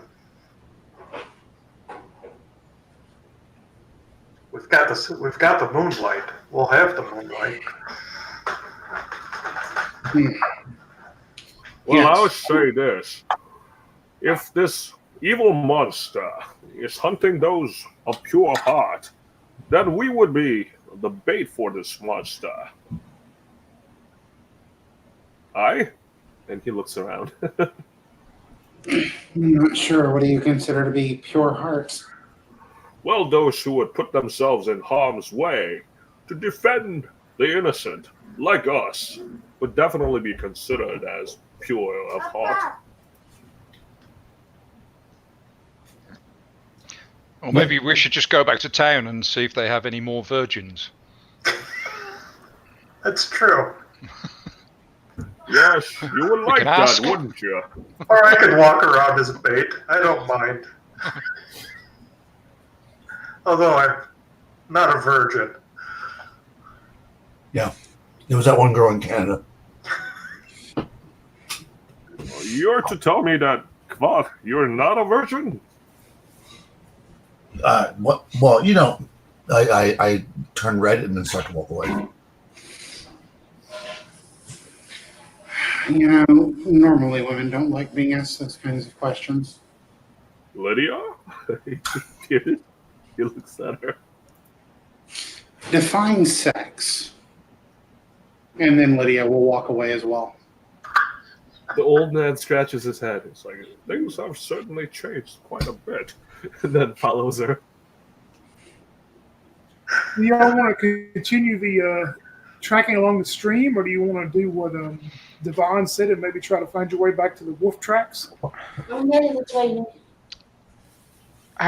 late in the day is it? Are we kind of past We're lunchtime? going to say by now it's bumping up to about say 2 p.m. and you would know with it being time of the season, and especially with the fair light that is coming across, maybe in about 3 hours, it's probably going to be getting close to dark or darker. I think we need to head back to town then, because whatever this thing is, if it's hunting people, particularly young women, it's going to be heading somewhere around the town, and I think we need to be awake and alert throughout the night for it, which means we need to go back, we need to prepare, possibly get some sleep. Yep, I agree. Oh, sorry. I have a plan. Actually. I mean, if we can't find it, then the best bet is to let it come to us. I think we can assemble all the young women together, like a sleepover party, and Mr. Bind can read from the Twilight book. You're actually going to go back to town and tell the mayor that you want to get all the young women together in one place with you for a sleepover. Well, that would be with Mr. Bind. He's too old to really be with a woman. Well, I do protest what you suggest. Mrs. Bind would say differently. I don't protest it. I just want to watch when he asks.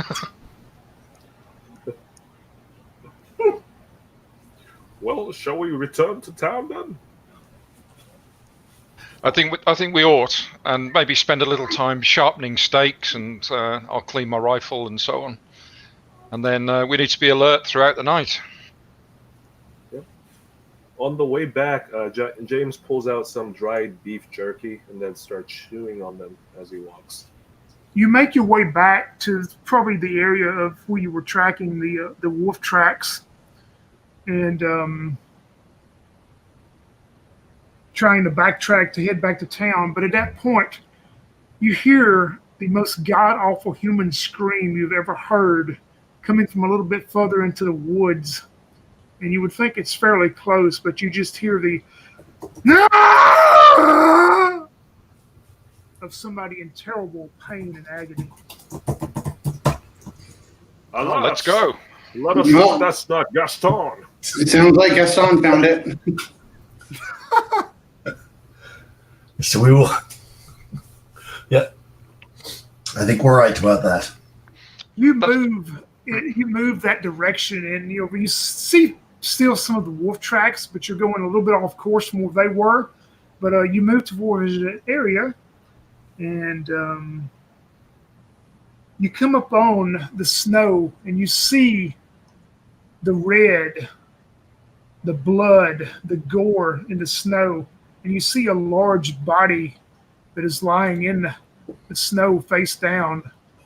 And James Bond would know, of course, by looking at it, it appears to be Gaston laying face down in this pile of blood and gore. What tragedy! Alas, I thought no one was slick as Gaston, or quick as Gaston. This Well, is guys quite like a... this, Mom. Aye, it's quite a blow to the town.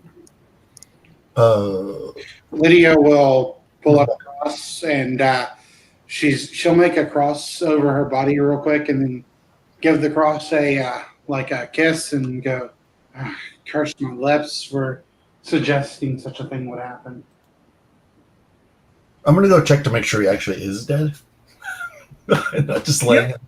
As you all approach the body and start moving up closer to inspect it, I mean, you can see the blood, and it appears like an arm has almost been just ripped off of the body, and just gore, and his intestines are laying out. Oh my god. And at that point, we will take us a 5-minute Bible break and come back and see what happens. Ouch, Gaston.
All right, I'm back.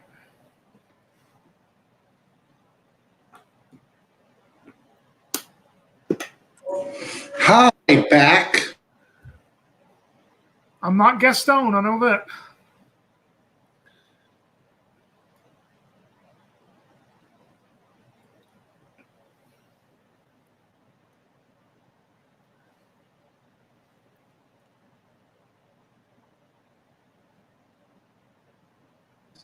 You need to run as a level 10 campaign sometime.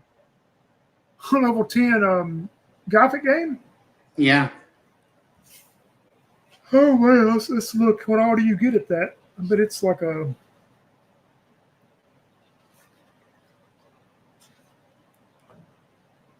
+6 to hit bonus. Saving throw is 6. Tracking is 5 out of 6.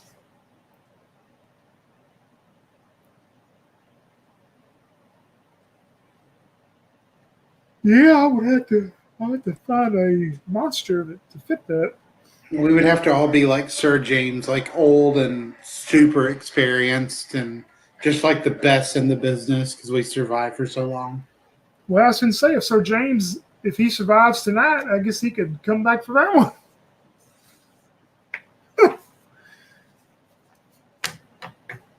Oh, here's my monster cards. You want to look at them real quick? Oh, sorry.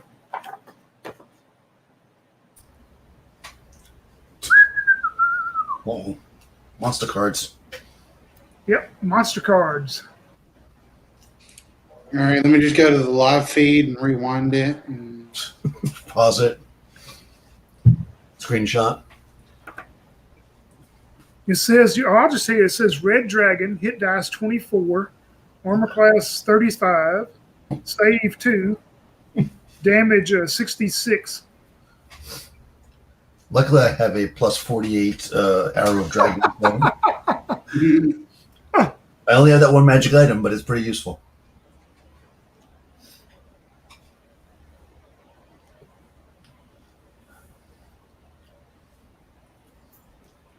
Man, you know what's going to happen now? The local, I guess the butcher that sells all the eggs is going to go out of business. Won't be selling nearly as many eggs with the Gaston gone. Yeah, you would have noticed the tavern actually had a, they were needing eggs. They were very low.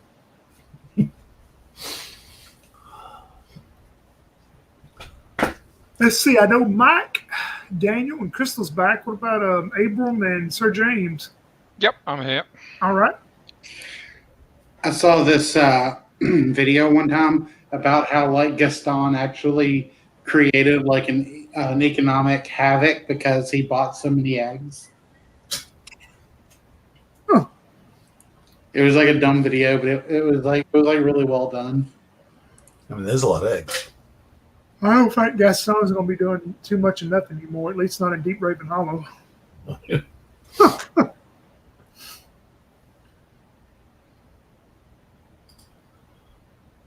He may in a different setting, in a different world, in a different place, but not here. I'm back. All right. I was actually hoping that you would sing some verses from Gaston's song. That would have been the next night at the tavern, but unfortunately Gaston's not going to be there at that one. Yeah. Yeah, you approach and his body is just ripped to shreds. And as you do, Sir James, you hear a noise coming from behind you. And you hear like heavy footsteps coming, slogging through the snow. And as you do, let me set up my little picture and then I'll show you what you see. That's the wrong deal. Hold on. You do not see that, but you see Fiara running towards you, and he goes, "I heard screams. What happened? What's going on?" No one screams like Gaston. No one dies like Gaston. My God, what has happened to him? The beast. Yes, it would seem as if he found the beast or the beast found him one. Did you see it? Do you know which way it went? We only just now happened upon this body. Let's check quickly for tracks and see if we can track this beast down and end this now. Yep, everybody can roll a d6. Let me know what you get. I got two. I'm going to check the body instead. I want to see if I can identify a little bit more about what might have done this. Look at things like bite marks and claw marks. Nat 6, baby. I'm looking up in these. Okay. I got a 3. I got a 3. All right, what about James? I got 2. James, you and Devon, I'll get back to you just shortly. Abram, you look at the body, and I mean, it is just, I mean, almost eviscerated. I mean, it's enough to just make you sick by looking at it. I mean, one of his arms has been completely torn off from the shoulder. I mean, there's just blood pooling around all into this pretty white snow. And you can tell whatever it was, something very powerful and probably with very powerful teeth, claws, jaws, whatever. I mean, that's pretty much all you can tell. Nothing in terms of, you know, how widely spaced the claw marks were and how big the bite radius might have been, anything like that? Not really with the condition of the body. I mean, it's just shreds almost. I mean, it's pretty hard to tell about it with a quick glance and looking. Okay, worth a shot. Sir James, you hear Devon go, well, looky here, Devon, you start finding tracks, large tracks that are leading off away from the area. Okay, I'll continue following them. And Sir James is right behind him and says, Lassies, lad, this way. And then follows Devon. I want to take a quick look at Fiara, like kind of discreetly. I want to see if he's got any blood or anything on him. Yeah, roll me d6. My thoughts exactly. Being a demon hunter, I don't trust anybody. Yes. 2. No, he looks pretty, clean. I mean, he's still wearing kind of like that breastplate. Yep. And everything, and he's carrying his rifle, his musket, and his gear, but he looks, pretty much like y'all have, but he's been out in the woods. Okay.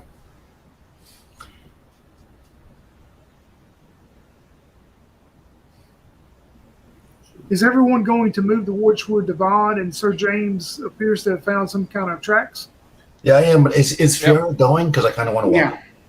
Oh, yeah. When he sees that, he says, yes, sir. That's our best bet. We need to stay on top of him. Okay. I'm going to stay with him. I want to ask him where he was. Like, I'm going to be like, so which section did you cover? We found a stream, but nothing else of interest. And he starts pointing back, kind of, y'all come, say, west to east. He points kind of back towards the northwest. Okay. And you would think by the way he's pointing that he was probably just at one point was on the other side of the stream. Oh, okay. Interesting. Cool. You follow these tracks. They're pretty easy to follow. You do see blood with the tracks. Some of the, where you don't know if it's from the owner of these tracks or maybe it's Gaston's or whatever, but you see spots of blood, drips of blood as you follow these tracks for a while. And you go through kind of like a clearing where it kind of clears out from the forest. And as you do and come out of this clearing, this is what you will see. You see a large, what appears to be a ravine. It just appears out of the forest. And you see this old castle that is sitting kind of by itself with the snow is falling out of the trees there where y'all have come from. And you see a bridgeway leading to it across this ravine. And you see this old castle that is sitting there. And the tracks appear to keep going and leading towards the walkway or whatever across the ravine to get to the castle. This wasn't on the map. Yeah. And you hear Fiara go, no one's ever said anything about a castle out in the middle of the woods. What is this?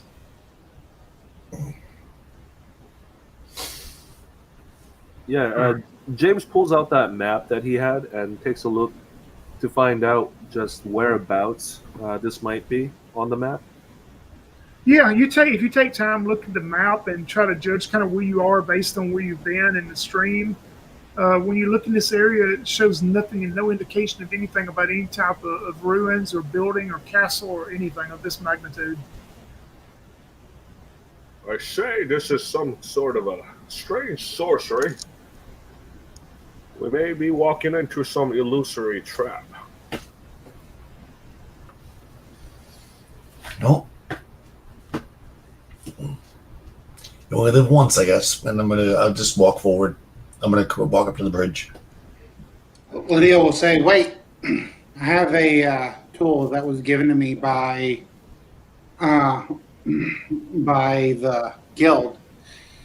It will only last for 10 minutes, so we must move quickly, but it supposedly will allow me to see traps." Oh.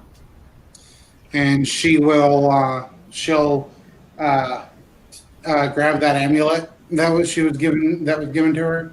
Right. And she'll speak the command word that was given to her to speak, Shalushada.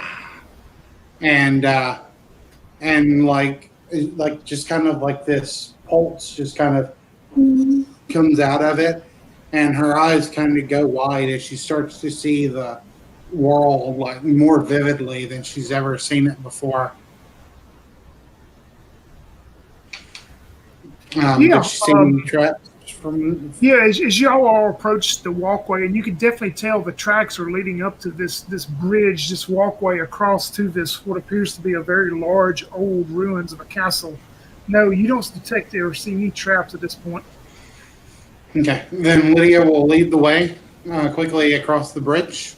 Before you do that, though, when you start across the bridge there and take a few steps, VR says, we must be careful. There's not a bit of telling if the beast is in there. He could be hiding anywhere from us. We must use our best. We must use our best judgment. Oh. And he says that. You see his body start transforming and cracking and moving as he turns into this hideous-looking beast. Everybody can roll initiative. It's D12. If you have a dex mod, minus or plus. Let me know. It is 9 for me. All right. Well, I'm also James, I'm going to bump you up to 10 for no reason. All right. What about Kavath? I am 9. I'll bump you up to 10. And Lydia? Total of 7. Lydia on 7. Abram? 2. Oh, man. I'm just kind of watching from the sidelines until something interesting happens. It's not a werewolf. Don't worry about it. And Devon? 6. James, you and Kavath see this happen, and you see what was the handsome young man known as Fiar turn into this hideous beast with these fangs and these claws hanging out of his mouth, and part of his face is deformed now. So James, Kavath, you are both up. Both of our lycanthrope hunters, even though this is not a true lycanthrope that you know of, you both can use your bonuses, though, for this. So I'm going to reach into my belt pouch and pull out some salt, and I'm going to cast it at the creature's eyes, and I'm going to say, "Begone, evil spirits! Back to hell with you!" And I'm going to throw salt in its eye. All right. That's what I'm going to try to do anyways. Well, as long as you're not doing anything to antagonize it. Well, you know, it's standing near the edge of a ravine. I think if we blind it, you know, you never know what could happen. Anyways, I rolled a 14. A 14 will hit the beast. So it's salty now. Yeah, and let me see. I'm going to give it a save to see if it can. 18. It makes it save. But yeah, it just starts rubbing it and trying to get it out of his face and its eyes. Is that all you want to do right now? Yeah, I mean, I think that's an attack, so that's probably all I can do. All right. Sir James? He says, "It's not gonna be a bland battle, I wager." And he's gonna run, back towards the woods, away from the ravine because he doesn't want to fall down there. But as he does so, he positions himself away from the edge, but he places himself between, closer to the woods and the ravine, and levels his Remington cane rifle and fires off a shot. All right, roll an attack to hit first, and then roll a d10 after that. Let's see. That is a 11. 11 will miss him. Roll a d10, though. See if you get a 1. Let me know. I got 10. You're lucky. But yeah, your 11 shot goes by and misses him, and it also misses your party.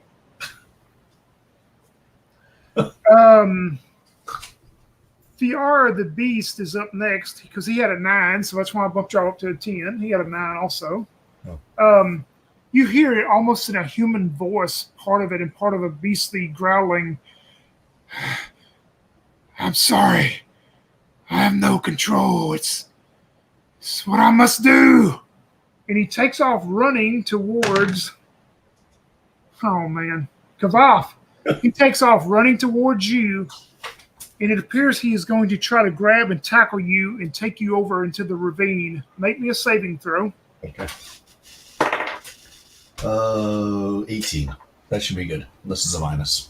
You stumble out of the way and get out of his way as he stops. Let me see if he'll probably pass his save too, but let me make sure. Yep, 17. He stops himself, and seeing that you get out of the way, he's able to very agile stop himself from taking you over the ravine, and he stops himself from taking himself over, and he reaches out and tries to claw you, but you're out of the way. So we are up to you now, Lydia.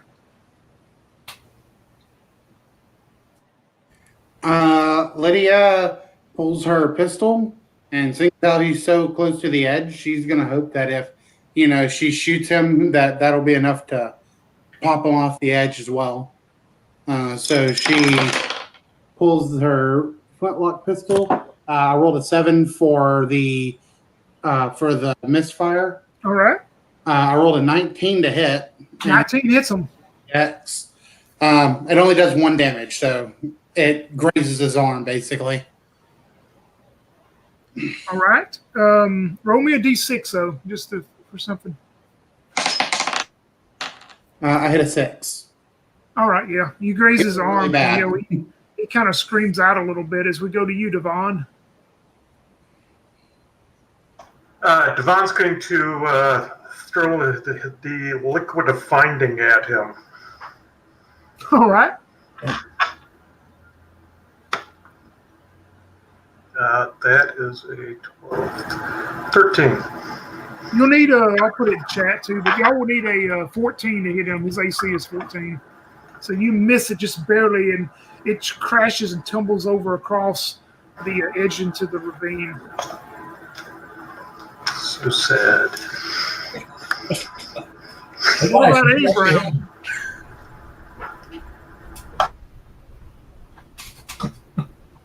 You're muted, Paul. Oh, sorry, missed that. Yeah, Abram's just finished loading his rifle. What a miss. Yeah, do you want to shoot at the beast? Oh, is he still there? Yep, he's still there. He did not. He actually was able to stabilize himself and did not go over. Oh, in that case, I'll shoot him. All right. Okay. 15. A 15 will hit him. Roll a d10 first, though. Make sure if you get a 1, let me know. If not, you're good. I did not get a 1. I got a 7. All right, perfect. You hit him with a 15. How much damage? Rifle's die 6 plus 1, isn't it? Correct. So that's going to be 5. All right, perfect. You hit a pretty good shot into him as we go back to James and Kavath then. Okay, well, I'm going to raise my holy symbol. And I'm going to say, fight this. Change back. You can take control. You're a good man. Farah.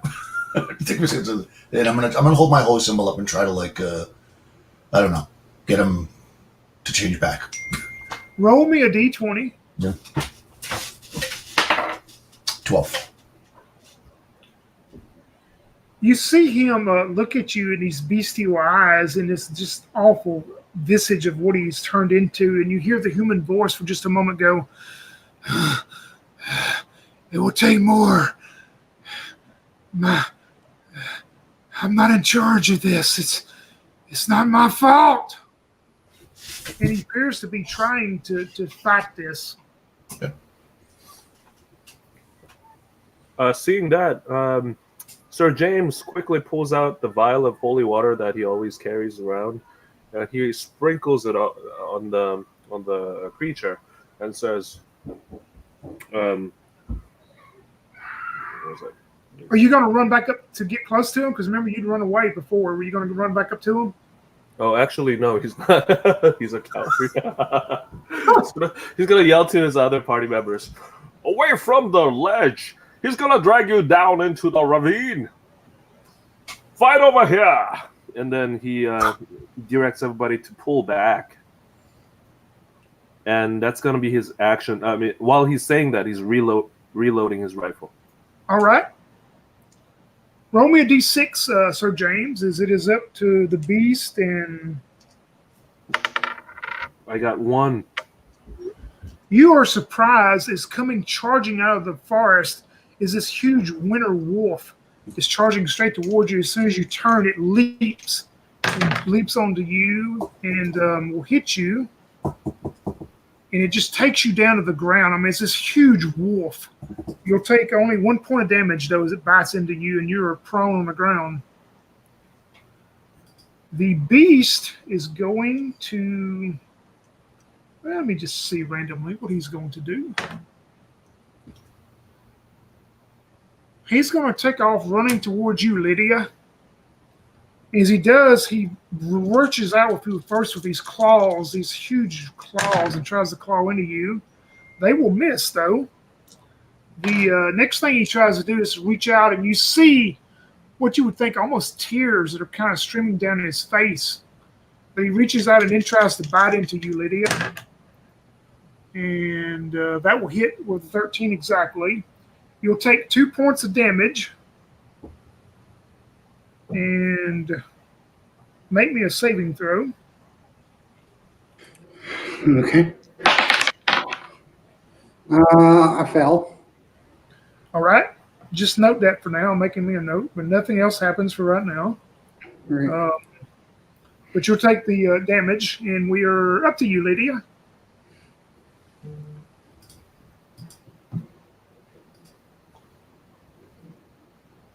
As the beast is on top of you.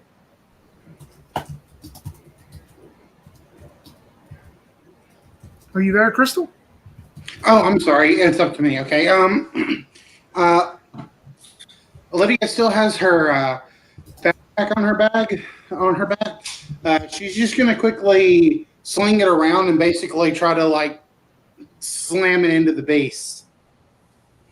Yeah, you're just gonna try to slam into him. Okay with that? That's fine. Yeah, just kind of slam him back with it. I don't know if I could really do any damage with my backpack, but yeah, I'm just going get him off of me. Going by white box rules, we'll just D6 -1 for that. Okay. If you hit.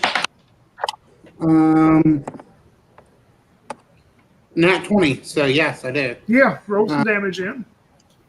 2 damage. So my backpack manages to slam him in the chest, and the rope with the grappling hook that was attached to it manages to come up and slam him in the head. Yeah, roll me a D6 now. Okay. 5. All right, you're good. Yeah, you do some damage. You do a pretty good hit on him then. Devon, we're now down to you. Devon? Yeah, you see the beast on top of Lydia, and you see a wolf that is on top of Sir James trying to eat him. Sir James has lived a good life.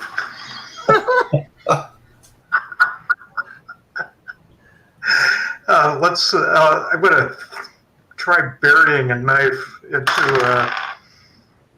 the one on top of Lydia. All right. That's a 22. Oh, yeah, that is. Let's see. That's 4. Oh, Yeah, you do a pretty good stab into the beast as he yells and screams out. And for just a moment, you think it was Gaston, but it's the beast. Abram, we're down to you now. Okay, who's closer to me? Sir James or Lydia? I would say kind of the way y'all were since James ran away earlier. I'm going to say Lydia is closest to everybody right now. Closer. Well, I agree. Sir James has lived a long life, so I'm going to help Lydia out. I'm going to draw a sword and see if I can hit this beast. All right. And I don't. All right. But it was a good swing. Sir James, we'll start you and Kaval are up, but I'll go with you first since you're alone with the wolf.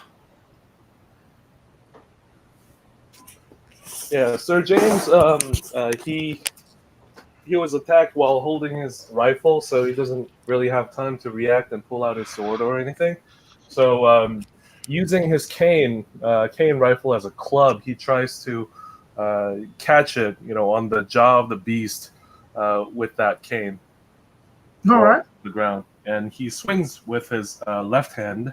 You'll need a 12 to hit the wolf that's on top of you. Yep. And he misses. Oh, man. Did you add your bonuses and all that? Yeah, I roll 6. Okay. So bonus, it's like 8.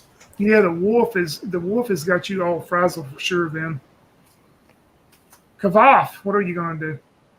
Okay, so seeing that I'm not engaged with anything right now, and Lydia had told me that with her magic potion that the path to the castle is not trapped, I'm going to run towards the castle.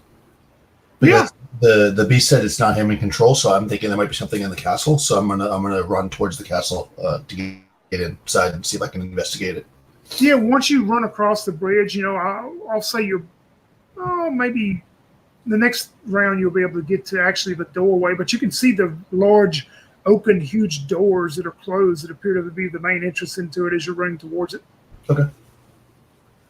We'll go up to the wolf. The wolf is going to continue to try to bite into you, Sir James. A 17 will do it, and you'll take 4 points of damage, Sir James, as the wolf bites into you. He says. The beast is going to... Well, let's see. He turns his attention toward you, Abram,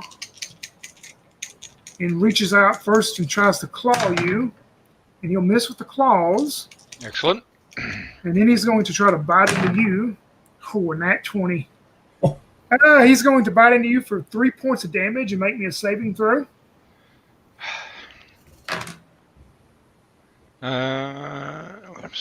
Saving throw. Nope.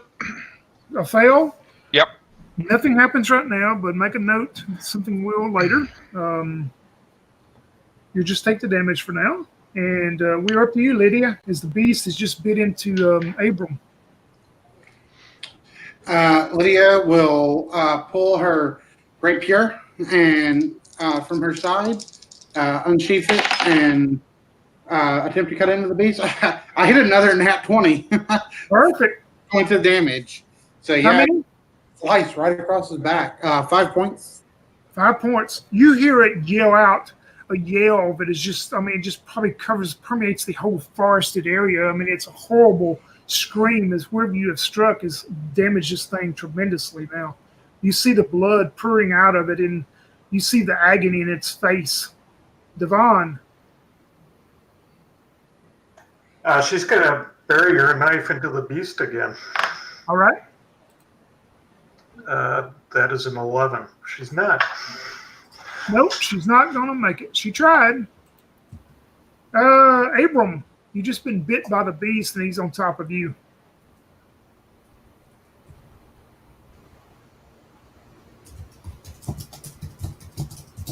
You're muted, Paul.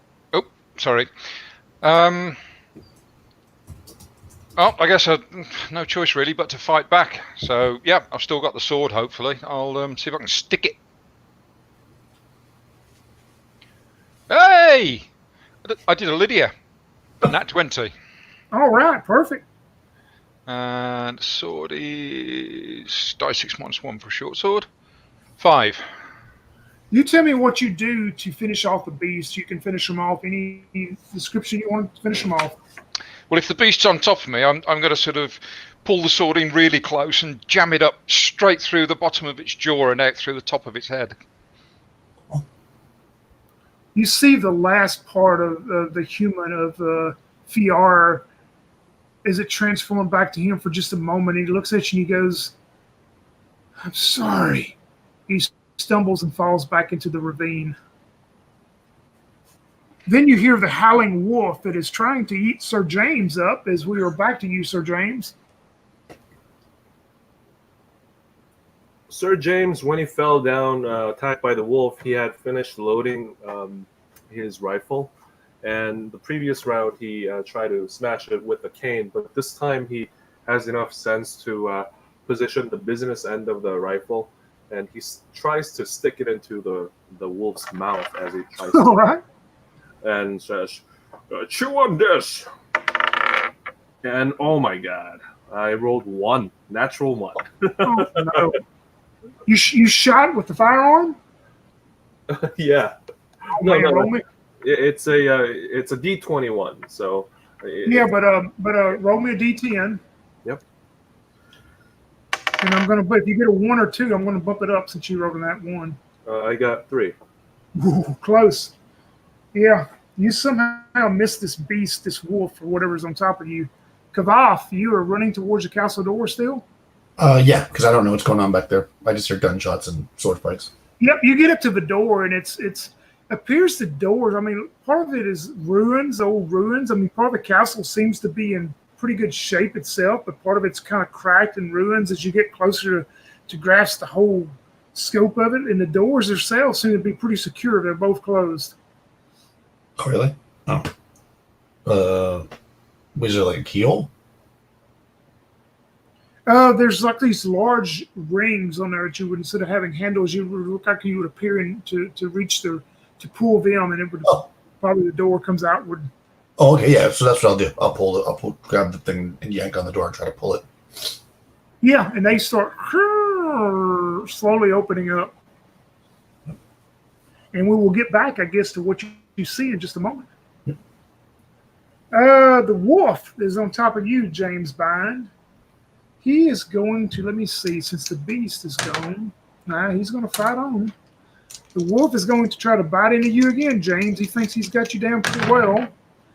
He rolled a 2, so he misses terribly. You scared him, I guess. Lydia, we're up to you as you see the wolf trying to eat Bind. Could Lydia engage it in melee this turn? Yeah, you can move up to it and get to him. Sure. All right. Yeah, so she'll run up with her rapier and attempt to stab this pupper.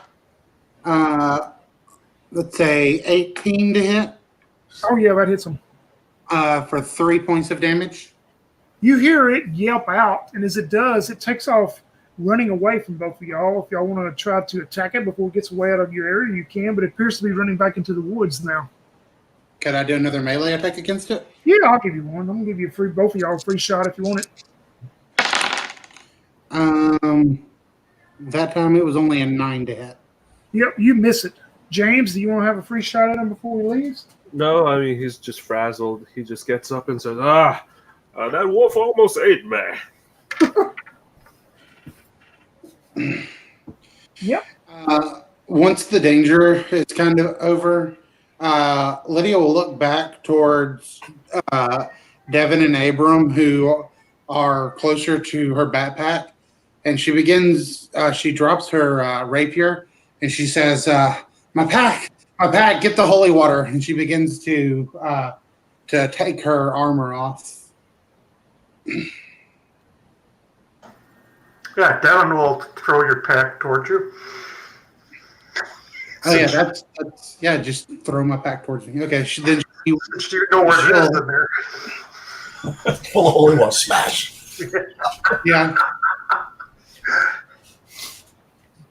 Hey, I know what the inside of a purse looks like. I'm not even going to try to look at that holy water. Yeah, she'll take the time it takes to start through her bag real quick and pull the holy water, and where she was bitten at on the shoulder, she begins to pour the holy water on that mark or on that bite mark. Yeah, and James, as you four are there, any of y'all that suffered or sustained any type of HP damage, y'all can start binding your wounds. You get 1d6 back. And I'm going to jump over to Kavath. As you open up the doors, this is what you see in the interior of the castle. You see what appears that one time it was a very large, rich interior of a castle. I mean, it's a very large opening area with this huge vaulted ceiling and a long hallway. You see tables, but you see a lot of tapestries that have fallen off, and you see a lot of disarray and deterioration inside. Okay. So, do I see any like lights or flickering from torches, or any direction I might think would be the right way to head? Would be? You actually see what appears to be some candles that appear to be sitting on through this long hallway. You would think the hallway is probably a good 40, 50 feet long, and it appears there's another doorway down there. But you see sporadic candles that are in there, giving a very dim light. All right, I'll move forward and grab like a candelabra or whatever, and so I have light with me, and I'll walk to the door. As you grab the candelabra, roll me a saving throw. Of course, 14. That should be successful unless there's a 12. You see the candle twist and turn and start moving towards your hand and your arm, trying to burn you, but you're able to get out of its way. Oh, jeez. All right, so I put it back there. Does it seem to be intelligent, or it's just, or like, well, it's probably like it does have a face or just a mouth? No, it just seems like it was trying to turn its wick and try to burn you with the flame, like it's some kind of yeah. All right, well that's no good then. So I'll leave that there, hoping there'll be light somewhere else, and I'll move towards the door.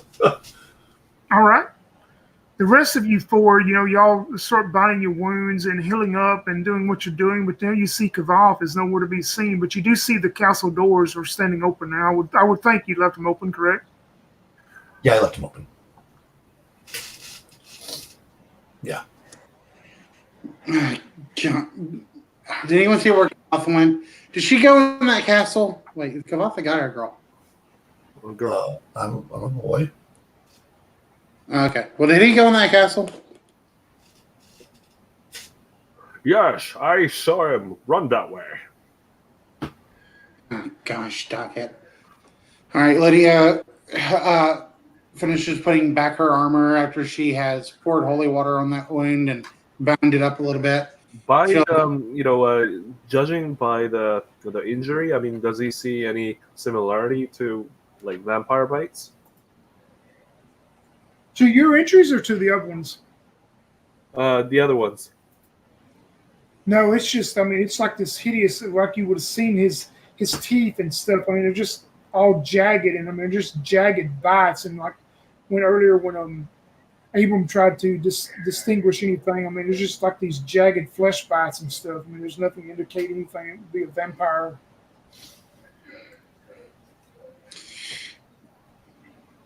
Lydia will grab her sword and her backpack and begin to head towards the castle.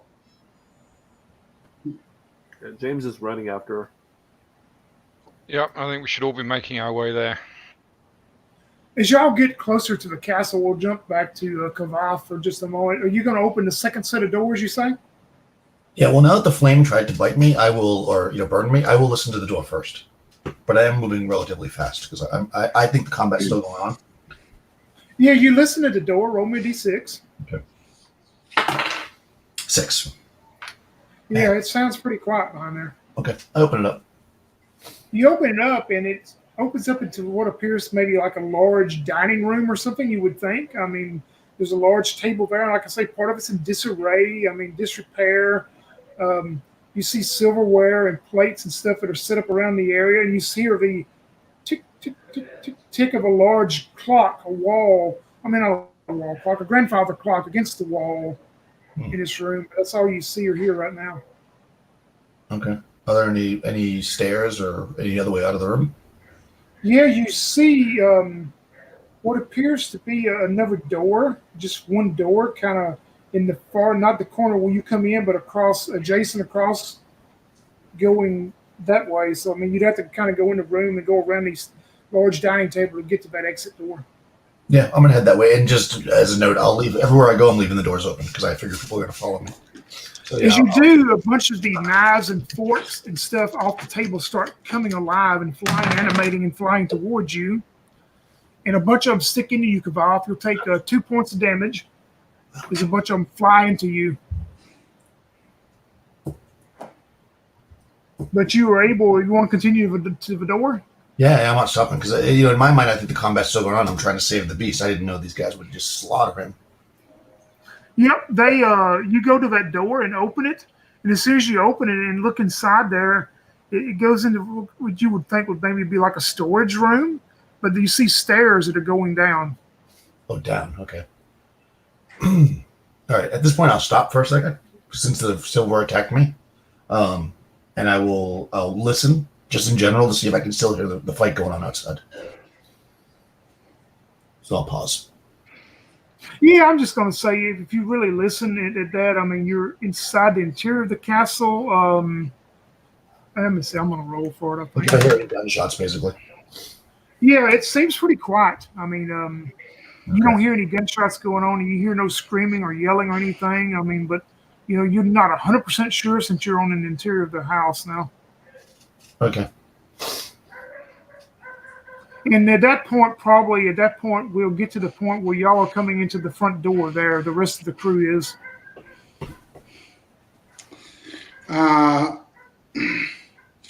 Lydia will take a torch from her backpack, and she'll use that candle to light it.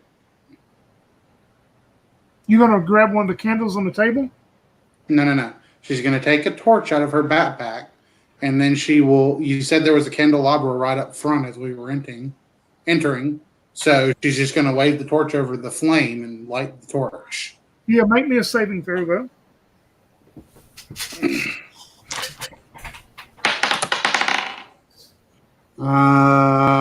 Fail. A bunch of the candles shoot out of this thing towards you and strike into you, burning part of your flesh for 1 point of damage. Ouch. Do I have my trap vision still? Of the hidden traps and stuff? No, I'm going to say it's got 10 minutes because the time you battled and binded wounds and stuff, I mean, it's pushing 10 minutes for sure, so I'm going to say no. Okay. Did I get my torch lit at least? It is lit, and the candles, strike into you and just fall down to the ground and burn out. God damn it. Everyone be careful. And, she will look to see if she can figure out where Knoth, whatever, where he went. Yeah, you see on the long end of the hallway, you see another set of an open door. You would think that's probably the way that Kavath went. There's no other way you see. The ladder must have run over there. And then James goes in that direction. Just like the agency, Cinda's a child that would rather explore a big building than do his job. Kavath, you can probably hear them coming at this point as they're approaching the doorway into the dining room. You can probably hear them approaching. You would think, of course, it's them because it's more than one. Yeah, they're talking. I'll wait till they get to the. I'll wait till I see somebody pop through the entryway, and then as soon as they stick their heads in, I'll yell about the silverware. I'll be like, stop! James is yelling, Laddie, Kavath! This way, we can save the beast. Yeah. What beast? You mean the one that we slew back there? I mean, we saw him fall down a ravine. I mean, he could still be alive, technically. All right, I don't warn them now about the silver. We have no chance. I've seen werewolves survive worse. Vampires. As you all make your way into the dining room and going towards the direction where Kaval says, everybody can do this on your own. Make a saving throw. If you fail, a bunch of the plates and silverware and stuff flies up and hits you and will do 1 point of damage if anybody fails. If you pass, then you're able to dodge out of the way. Nat 1. I take 2 damage. Oh, man. Just as everybody's getting hit with stuff, I go, watch out for the plates. That's revenge for those nat 20s. Yeah. Yeah. Oh man, I roll high this time, so James made it. All right. But y'all are able to go into this little room and you see this, what appears to be like a storage, probably a storage room or a pantry room, and you see the stairs leading down into the darkness. Like Lydia walks into the room, she gets hit with a knife, and then a knife is about to hit James, but instead it boomerangs back around and hits Lydia in the back. So I say as the party enters, I say, he was clearly under a spell, some kind of evil spell.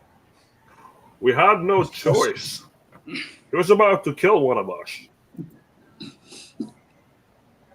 Clearly, what's your evidence for this? I understand. All that he was under. You do well because he started to change back when I held my holy symbol and tried to coax him with love and understanding, not with a sword. But in any case, there's evil below us. Well, let us go take care of this evil and hope that the castle does not collapse once we do so. If it does, then that's the way we go. It'll be your 4th book and final one. They're mine. Perhaps they shall find my journal, which is on my backpack on the left pocket here. So if I should die, be sure to publish it. Of course. I'll be right behind you. That's an odd detail to give all the people that are going to die with you. I suppose one of us will survive. And James continues on the way. All right, so let's do. Oh, I see you conveniently have a torch. Would you like to go first? Yeah, Lydia nods as she thinks about her love at home and how she promised that she would return. So she will push forward, hand on rapier.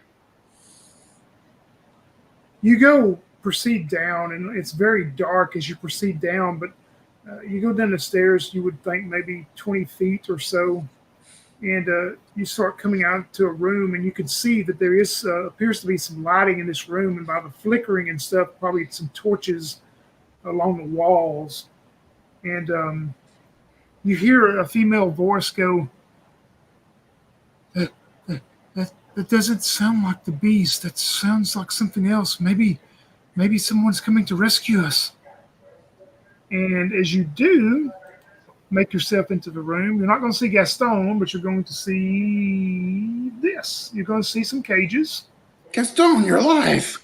And you're going to notice these cages with, there's 6 cages. You see 4 of them occupied by what you would know this is the Baron's daughter, Belle. And you see 3 other young maidens in them. And then you see this old man locked up in one of the cages.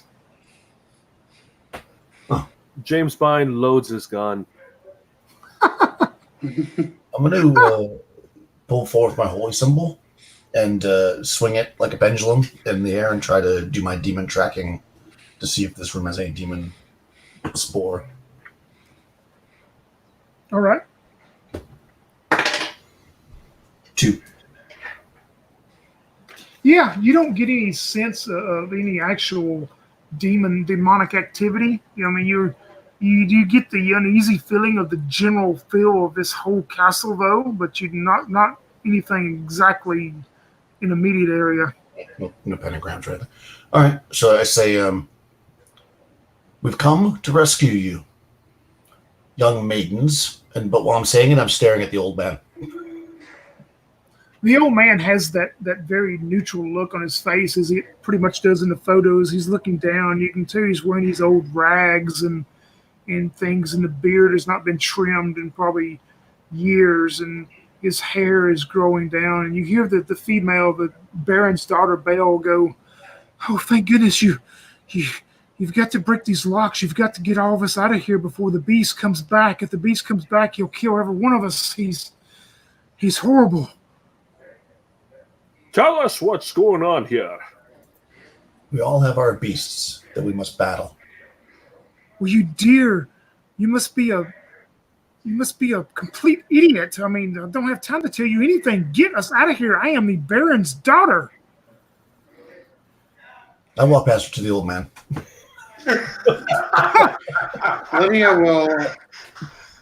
Lydia kind of rolls her eyes as well, and another pompous, person. She'll just check the walls, see if she can find any keys. You search for a little bit, and you do find a set of keys that you would think there's 6 keys in 6 cages. You would think these are the keys. Kavath, as you approach the old man, he looks up and he goes, "I've been here so many years. The beast of this castle has kept me prisoner and made me do his work.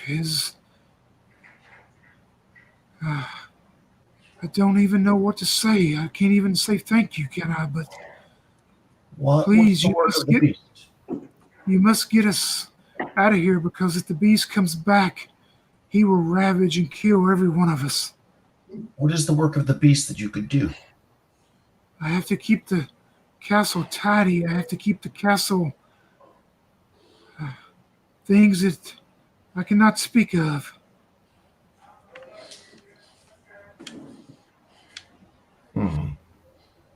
Well, the beast was not an old man.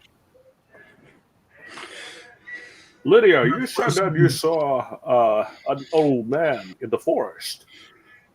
Does this look like him? Does he look like him? Not particularly. I mean, they both have gray beards, but no, it doesn't look exactly like him, no. Bind starts sprinkling holy water on all the captives, at Belle, and says, "Power of the divine compels you!" My father would have you hung for this, old man. Just making certain that you're not some demon in disguise. Oh, how dare you, you ruthless son of a What does the beast vampire? Could you describe the beast for me? Shut up. I say to the old man. The old man goes, "The beast, he has taken many forms through the years, sometimes of a young, handsome man, sometimes an old man, sometimes when he's upset and mad, he takes the form of a creature that is much like a werewolf, except much, much worse. He has horrible fits of rage." Let me see. Okay, so you sprinkled holy water on all these people and even the old man? Yeah, I mean, he would have done that. And also, just to boot, he takes out his holy wafers and then, waves at them and basically, does his exorcism on all of them to see whether if there's any reaction. Yeah, the other 3 maidens, they haven't really said much. I mean, you can tell they are very frightened. I mean, they're just in shock and fright. I mean, they don't really say much. If you ask them, they tell you that they're from Deepraven Hollow, but Belle's the loudest one, of course. Yeah. Well, if none of them react negatively to the holy water, then I don't see any reason why we shouldn't let them out. I mean, and I think Lydia was getting the keys, right? So. Yep, Lydia, you've got the set of keys. Lydia will lean into the group and go, technically we could just leave that one here and, say we didn't find her. And when she gets distasteful, she'll go, "Oh, fine," and start letting everyone out. Before she lets him out, he asks them, did the beast do anything to you?" No, thankfully, he just brought us in these cages, and he put us in these cages, and he keeps us here, and he has the old man feed us sometimes and bring us water, and but mostly he stays away from here. What old man? Well, the old man right here, are you blind? Oh yeah, it's actually one of the girls talking. Okay. So I'm gonna, they're probably letting the girls out first because that's what you would do. So I'm still talking to the old man. I say to him, "Since you had access to the castle, is there any kind of spell circles or magic gems or any kind of hideous magical areas that need to be cleansed in this castle?" One time the beast took me to his private quarters, and there was like this crystal globe that was shining, and it had a most beautiful stem of a rose that some of the petals were falling off, and he knew he made a mistake by letting me in there, and he eventually just rushed me out in a quick way. I think that holds the power of this place. Could you bring me there? Yes, I can take all of you there, but please, we've got to go. All right, let's do it. Yep. Yeah, let's go. Well, let's let the old man out and have him lead the way to the place. I don't know what we should do with the girls though. I mean, bringing them with us seems silly. Okay, we'll just One of us could take him back, and the others of us could go take care of this rose. Yeah, it looks like Abram's letting the dog out, so maybe he could bring them outside. Then when he comes back, he's back. If that's okay. Yeah, what's the plan exactly? I mean, who wants to do what? Because he's not here. I mean, he can bring them just to the front of the castle, across the bridge where the beast is laying dead, and put them there for a second. Yeah, James and Abram's gonna take the girls outside the castle. God, Belle's gonna love that. Yeah, this is why James has lived all these sessions. Okay, that's fine. Yeah, so you bring them out, and we'll go with the old man to the room of death. Yes. All right, Abram and Sir James, you're going to lead Belle and the three maidens out front, outside of the castle. Lydia, Kavath, and Devon are going with the old man up to the what he says is the beast's bedroom or whatever. Just while they were sorting that out and taking people out of the cages, I'm just going to quickly bind my wounds because I haven't done that yet. Okay. Yeah, I mean it takes 5-10 minutes or whatever, Yeah, 5 minutes, whatever you can do. organize Sure. Same with James as well. I forgot about that. You can only do that once a session, right? No, you do it once after combat is what I'm allowing in this one. Well, but if you did it earlier when you fought the beast, you don't get to do it again because you haven't had the 2 points of damage that you did from the dining room. I mean, if you want to use that for that, you can, but it's No, it's all good. You just get it one per session, right? well, usually, but this one I'm actually going to let you do it after each combat. Oh, okay. Well, I've only had that. Can I heal from that? That's the only thing I've had. Yeah, that's fine. Yeah. All right, Abram, you're back. If you did not hear what was going on, Sir James has volunteered you and him to take the fair maidens outside the castle. Lydia, Kavath, and Devon are going with the old man up to this, what he says is the master's quarters. Okay, sounds good. All right? Yep. Y'all take the maidens out. You're outside. You don't hear any howling of wolves. You don't see any beasts climbing up over there back on top of the parapet. The old man leads you up to the hallway, up to the second story. And as you get up there, he opens the door and he says, "It's in here. It's in here." Ha, ha, ha, ha, ha, ha. And the old man starts transforming into this. He transformed. And you three can roll for initiative since you were the only three up there. Fantastic. D12, don't forget your dex mod, plus or minus. And you're all probably going to do pretty good because he didn't roll well. Or she now. I only What got did you get, Kavath?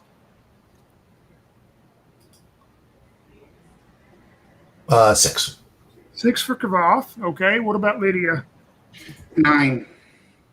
9 for Lydia. And what about Devon? 3. Have we had time to like reload our guns and stuff? Oh yeah, while y'all did that a minute ago, that 5-minute break or whatever, sure you had time to do all that. Okay. Lydia, you had the highest roll of a 9, so what are you gonna do? As you see the old man transform into this awful looking hag. Nice. Well, she has a torch in one hand. She'll pull her rapier into the other. And she'll go ahead and attempt to stab this hag in the heart. Let's see, an 11 to hit. I don't think that's going to be enough. Nope, you miss him. Sorry, I forgot. I got a bonus to hit. I forgot about. I've not been adding it this whole time. So that's actually a 13. Yep, 13 will miss it. Okay. We are down to you, Kavath. Okay, is she blocking our way to the door? She's above us on the Yeah, stairs. she like stepped in the room, and as soon as she did, she turns towards you and does this transformation. So y'all are kind of blocked from going into the room. Okay, so that's what I want to correct. So I'm either going to, if there's enough room, try to like dive past, or I'm going to try to like tackle past so I can get through into the room. You would have to, you'd have to grapple and tackle her out of the way. Okay, Yeah, that's what I'll do then. for sure. I'll shoulder her into the room. I'll try to anyways. All right. 13. In my attack bonus is +2 if I get that, so 15. She steps sideways, barely out of your way, as you will need a 16 to hit her. Okay, so did I go past her into the room? Or is she... No, she blocks you enough that you're not able to get past her. All right, yeah, so she blocks. Okay, that's good. Devon, we are up to you. She's going to draw her sword and kind of run up the steps and plunge it at her. All right. Aha, that is a 21. Nice. Oh, you hit her with that.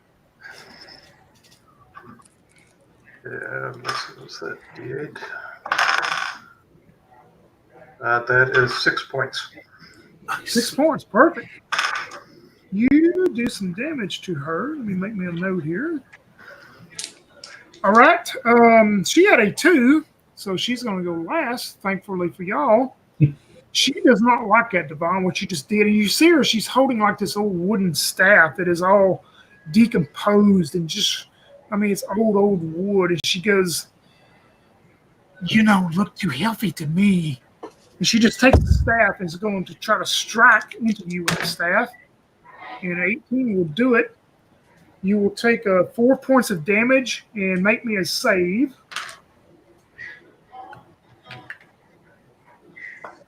That's a fail on the save. As the staff goes into you and hits you, you just feel your whole body is some kind of necrotic type energy just enters into your body. Drop your constitution by 1 point and take the 4 points of damage. And we are back to you, Lydia. I guess Lydia will just attempt to stab with her rapier again. I'm definitely gonna I'm sorry. Nope, I rolled a 19. That's a 21 to hit. Yep, you hit her. Damage. How much? Stab. How much damage? I didn't hear you, Crystal. 4. 4, okay. Yeah, you stab into her then. She's still standing. Shavath, do you want to try to keep pushing her back? If you do, I'll give you you can have a +2. Yeah, that's my plan. I'm going to try to get past her again. That's my thing.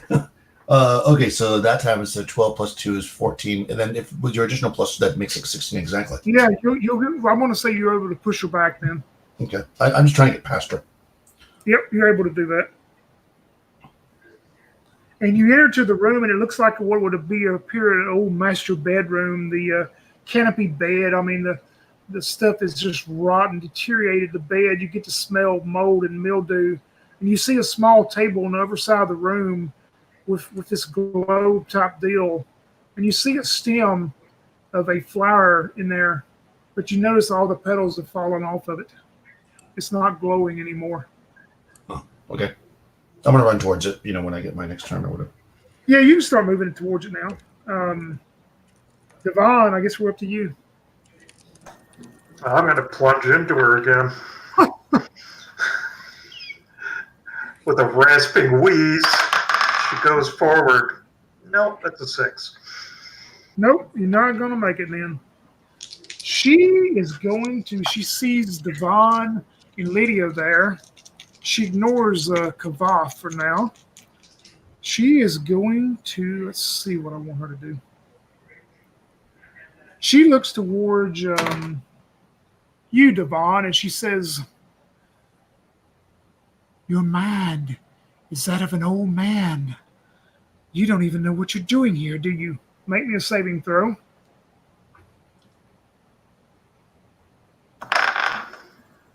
Failed. You start feeling really confused in your mind. You have no idea what you're doing here. And for the next 3 rounds, you're going to just randomly walk around in confusion, not knowing what you do. If you try to do something, it'll be -4 to your rolls.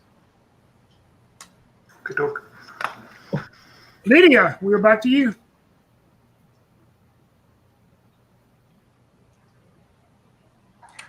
Okay. Lydia will attempt to stab again. Nat 1. Oh, no. Nope. Not going to work. Kavath. I'm going to come up to this globe, and I'm going to use I'm going to grab my cloak up, and I'm going to kind of put it on my hands, almost like I'm using like a pot holder, because I want to grab the globe, but I don't want to touch it with my skin.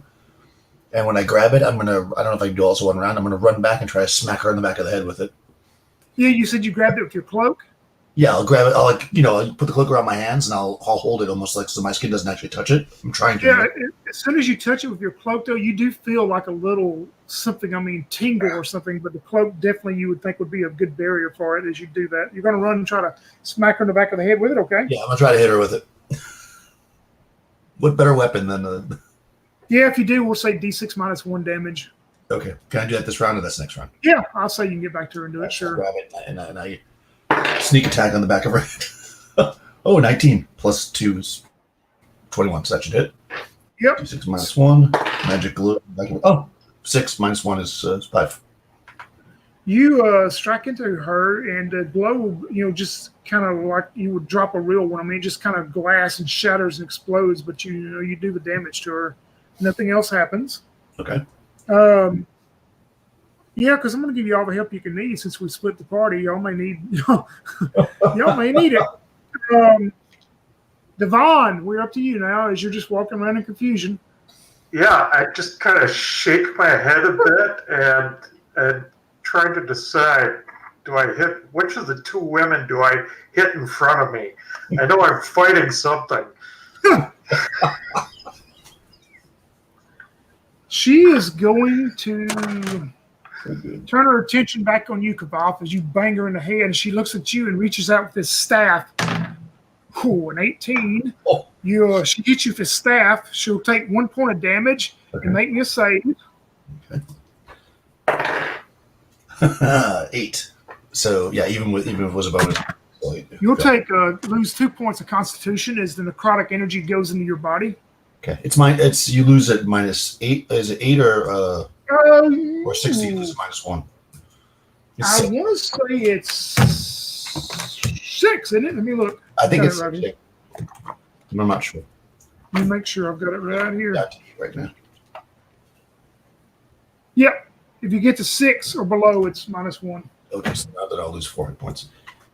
Okay, so yeah, I'm only down to 8 right now. So we're back to Lydia then after that. Stabby 7. Oh, nice. Lydia brings her blade into the woman, I'm sure, with a dirty 20 and 3 damage. All right. You're able to strike into her, do some damage to her. Kavath, we're up to you now. I'm going to reach into I'm going to swing my backpack around, reach in and pull out one of my oil flasks. And I'm going to try to hit her in the head with it. I like hitting her in the head with glass. Because Lydia has a torch, right? You still have that. Yep. Right? Exactly. Yeah, so I'm going to smash oil across her. Yeah, you can do that. Same D6 -1 if you hit. Okay. So 16. Was there? Yeah, you need 16, so 16 Oh, hit. okay. Okay, that only does 2 points of damage. So 3 -1 is 2. All right, you're able to do that. Devon, you're still wandering around, wondering what's going on. She is pissed at you, Kebab. She is not happy at all.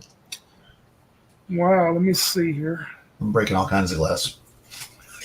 She is going to try to reach out at you first and claw into you with 18. She'll claw into you for 1 point of damage. And then she reaches out these wicked-looking teeth and tries to bite into you. Oh my gosh, a 19. You'll take 3 points of damage from the bite. Okay. And you feel your whole body just stop as you are paralyzed and cannot move right now. Okay. I'm sorry. We're back to Lydia. Lydia, seeing this witch drenched in oil, will say, "Burn, baby, burn," and attempt to hit her with her torch.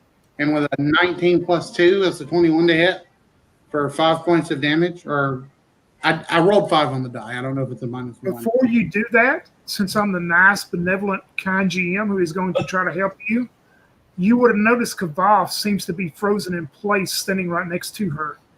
Is this still what you want to do? Burn, baby, burn. All right, you set her on fire? Yeah.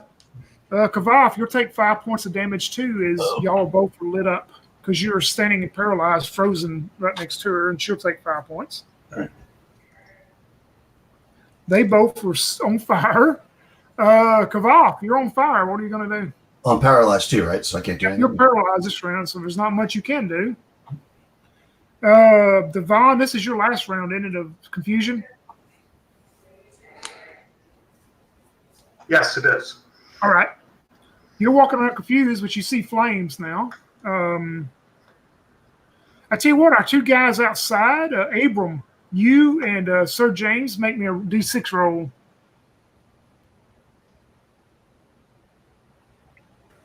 I got 2. 2 for me as well. You both see what appears to be through one of the windows from upstairs. You both can start seeing what appears to be like flames that catch your eye. Good for them. Our friends are burning the castle down. It seems like they have started the battle without us. Let us rush back there. It's quite safe out here. And, he tells the girls, it's like, you stay put out here. We'll be right back. And Sir James starts running back, and he's got his rifle loaded. Abram, are you going to stay with the girls in? Part of me says I should, but I want in on the battle, so I'm going to go in on the battle. All right. Y'all rushing back towards the castle for now. We are up to her, back to her. She is on fire. She looks towards you, Lydia, and she says, "You may not burn, but I'm going to stab you with this." And you see her motion her hands towards you. Oh, she rolled a nat 1. And you see this area of thorns that start coming up from the floor, but they're coming up over you. They're coming up next to you there and miss you. As we were back to you, Lydia, roll me a fire damage again for both her and Kavath. As Lydia sees these thorns coming out of the ground, she just kind of sidesteps them and like sweeps them away with her rapier and goes, "No thanks, I'm not into penetration." I just rolled a 6.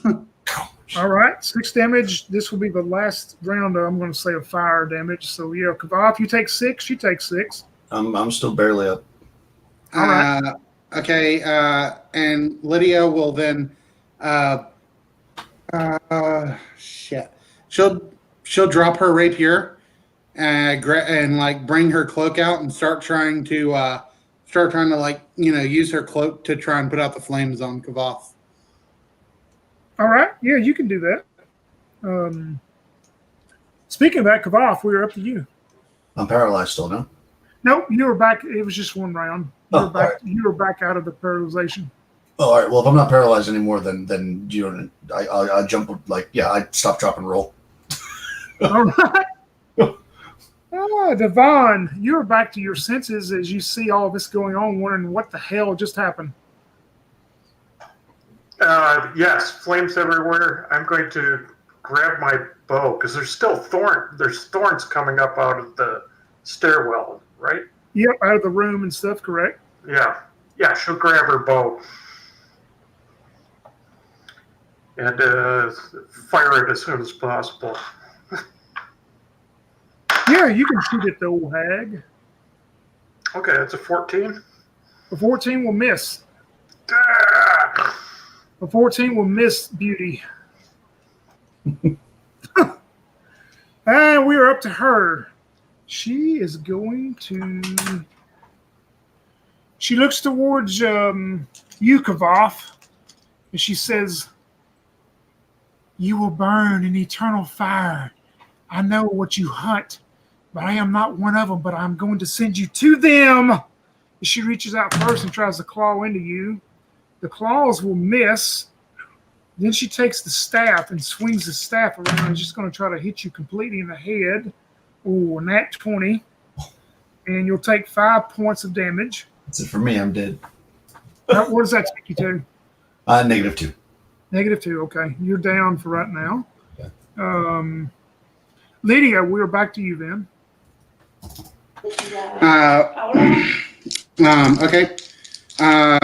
Lydia will, seeing Gavoth go down, she will. Oh, cool. I got a nat 20. Nice. Okay. Lydia. Oh, wait. Should I do first a roll to see how much damage the witch takes for fire? No, the fire is burned out now. It just Okay. It did damage for that one. All right. Well, then, either way, Lydia pulls out her gun, aims it right at the witch's head with that nat 20, and says, "You talk too much." Pulls the trigger and 3 damage. How much damage? 3 damage. 3 damage, yeah. You can tell she's not looking too good, but you do. She's still standing. Kavoth, make me a saving throw at -2 since you were at -2. Ooh, failed. All right, you're still unconscious right now. Devon, what would you like to do? Snapping another arrow at her. All right. That's a 4. Oh no. She is going to. She thinks right now Lydia is probably the worst threat to her. She's going to look towards you, Lydia, again. And she goes, "I just sent your friend to where she wants to go to burn in eternal fire. And the demons will, they'll do such wonderful things to her. Let me see where I'm going to send you to. Make me a saving throw." Okay. 5. I failed. I have not passed one saving throw. This You hit the ground unconscious as far as everyone else knows. You're out of it asleep. And we are back to you, Lydia. You're out of it on the ground asleep. Kavoth, one more saving throw. Just a regular one, no minuses. Come on, baby. Oh, 20. My first 20 design. You start coming back to conscious this round. You'll be at 1 HP, but that's all you can do right now. Okay. James, you and Abram are still running. You're back in the house. You can hear the fighting going on upstairs. You're getting closer. Devon, you see both of your friends down on the ground, but you see now Kavoth kind of like moving some, like she's coming back awake. You don't know, and then you just see Lydia just hit the floor unconscious. Yeah, I'm going to still firing another arrow. All right. I got to put this thing down. Nope, that's a 9. Oh, man. All right. She looks towards you and she says, "You are the worst shot I think I've ever had to deal with. I mean, if you can't do any better than that, let me help you out." And you see this burst of light come towards you and land in front of you, and it just almost blinds you. Next round, everything you do will be at -2 to hit, as these lights just dance around and almost blind you. Let's see. Lydia, make me a saving throw.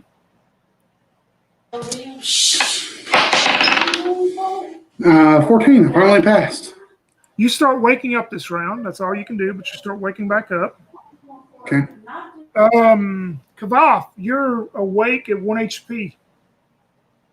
I'm down on the ground after stop, drop, roll, and then dying almost.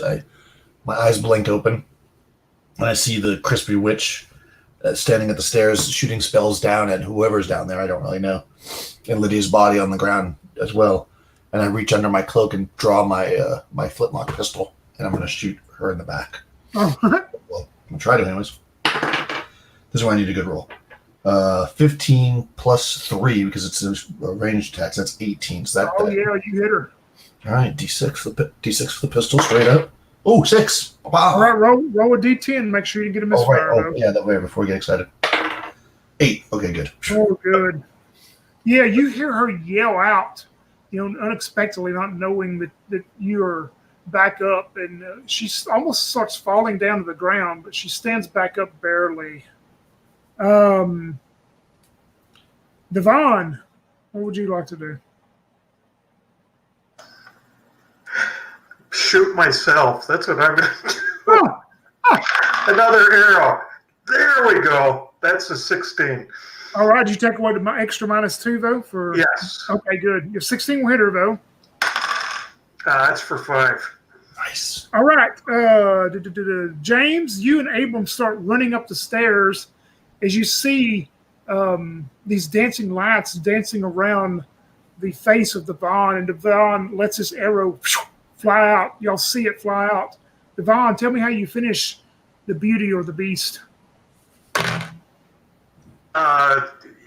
The arrow, she just focuses just a quick second. The array of lights help her to the overstimulation, helps her to focus directly on the eye socket of the old hag, and her aim is true and pierces her through the eye socket into her brain band. She falls to the ground and she starts transforming again. And I forgot to actually put up a picture yet, but I'm going to show you close to what she transforms into, just to let you see. Not that. Oh, no. She actually transforms into this beautiful young woman again as she falls and is dead on the ground. Paul, you and Crystal, I'm going to send you a message in Facebook to give you some information. And you need to include this into your ending of your story here momentarily. So let me type that to them real quick and we'll get back.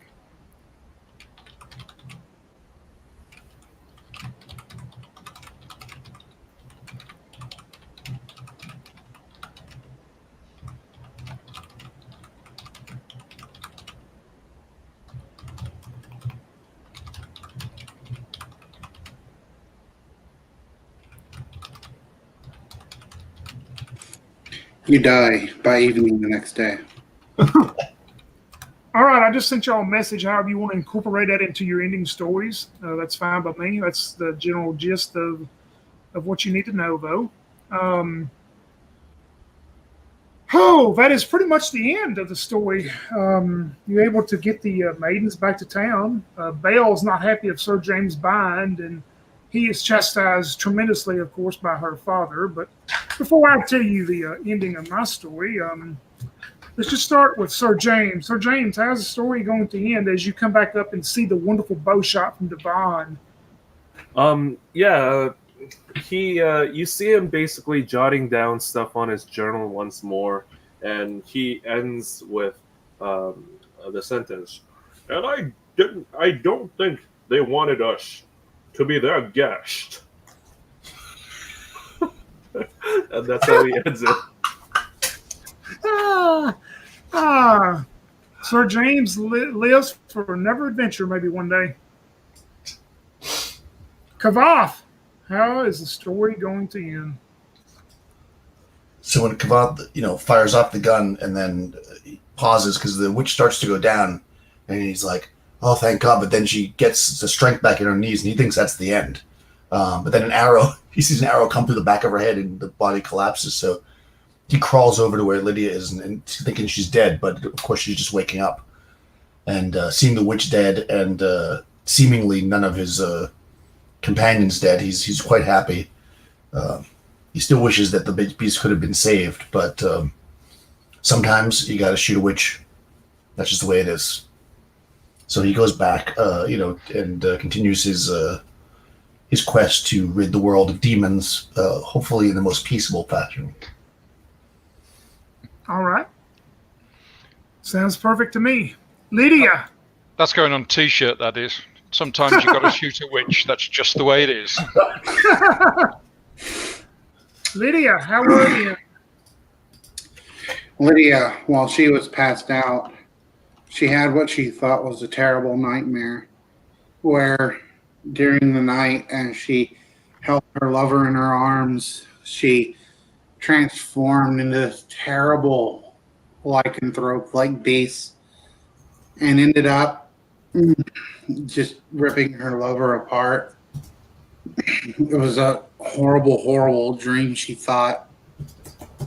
But in the coming weeks, she feels less and less like herself, finding her anger more and more coming to a head, and she realizes within about a month that it wasn't a dream, it wasn't a nightmare. The witch had sent her somewhere. She had sent her to a glimpse of the future. And knowing this, Lydia leaves her lover, Elizabeth, a letter on the table. It's a letter that she has kept with her on every mission that she goes on. One that every time she tells the coach driver or whatever, or probably the mission HQ, like, if I don't return, give this to my lover. And it basically is a letter telling her lover that she apologizes that she couldn't keep her promise for returning, but that she loves her very deeply, and that after she's had her time of mourning, she should find someone else who can make her happy, and then she will make her way out somewhere in the woods, take a gun to her head and blow her brains out, because she will not live to see herself become this beast. All right. Sad and tragic, but the bite was fatal in more ways than one. Abram, how will the story end? Well, after things have died down here, you guys kind of go all your separate ways, and you don't hear from Abram, ever again. But you do hear that the defenders have somehow managed to capture a beast whose description comes very close to the one that you fought, and that the metaphysicians at the defenders headquarters are able to experiment on this beast. All right. Devon, how will the story end for Devon? Devon gets back to town, and she will go to the local smith, and she has him fashion out of a silver coin another earring, and she grits a bit as she splits the ring and shoves it through her ear. She then finds her horse and goes back into the woods and tries to find the bloody tracks of the wolf that got away, and begins to hunt him until the defenders notify her again. All right, perfect. This is how the story is going to end. along with those endings. First of all, we played White Box Gothic using the White Box system with my home setting and brew. Title of the adventure was Beauty or Beast. And it would appear we saw both in this adventure. I want to thank the 5 players I had for making this a wonderful game. I think it turned out very well. Fortunately, there was some tragic endings for some, but y'all make your way back. The maidens are returned to the village. Deepraven Hollow returns back the best it can after going through this tragic event. Belle goes back to her father and reports how rude Sir James was. And of course, he's chastised by the organization because, I mean, I'm sure that Belle's father donates quite a bit of large money to the Defenders organization. But Sir James chastised, and, you know, they kind of tell him, hey, you're getting a little too old for this. Why don't you go write a book? A few days after that, we go back to this castle, this hidden castle in the woods that is still there, but it seems like no one is able to find it. But we go back to that, and we go back to the witch. It was laying on the ground on the floor of the second story. The beautiful body of Belle, as it slowly starts transforming back into the hag, the witch, the horrible beast. It rises up and makes its way down, starts walking across the bridge out towards the forest. You see a pack of the winter wolves come out of the forest, and they're just looking, and saliva running down on them and almost growling as they're standing there looking at her. And she goes, son, we have work to do. And as she says that, starting climbing up from the ravine, you see the beautiful, handsome beauty known as Fiora climbing up, and he goes, anytime, mother.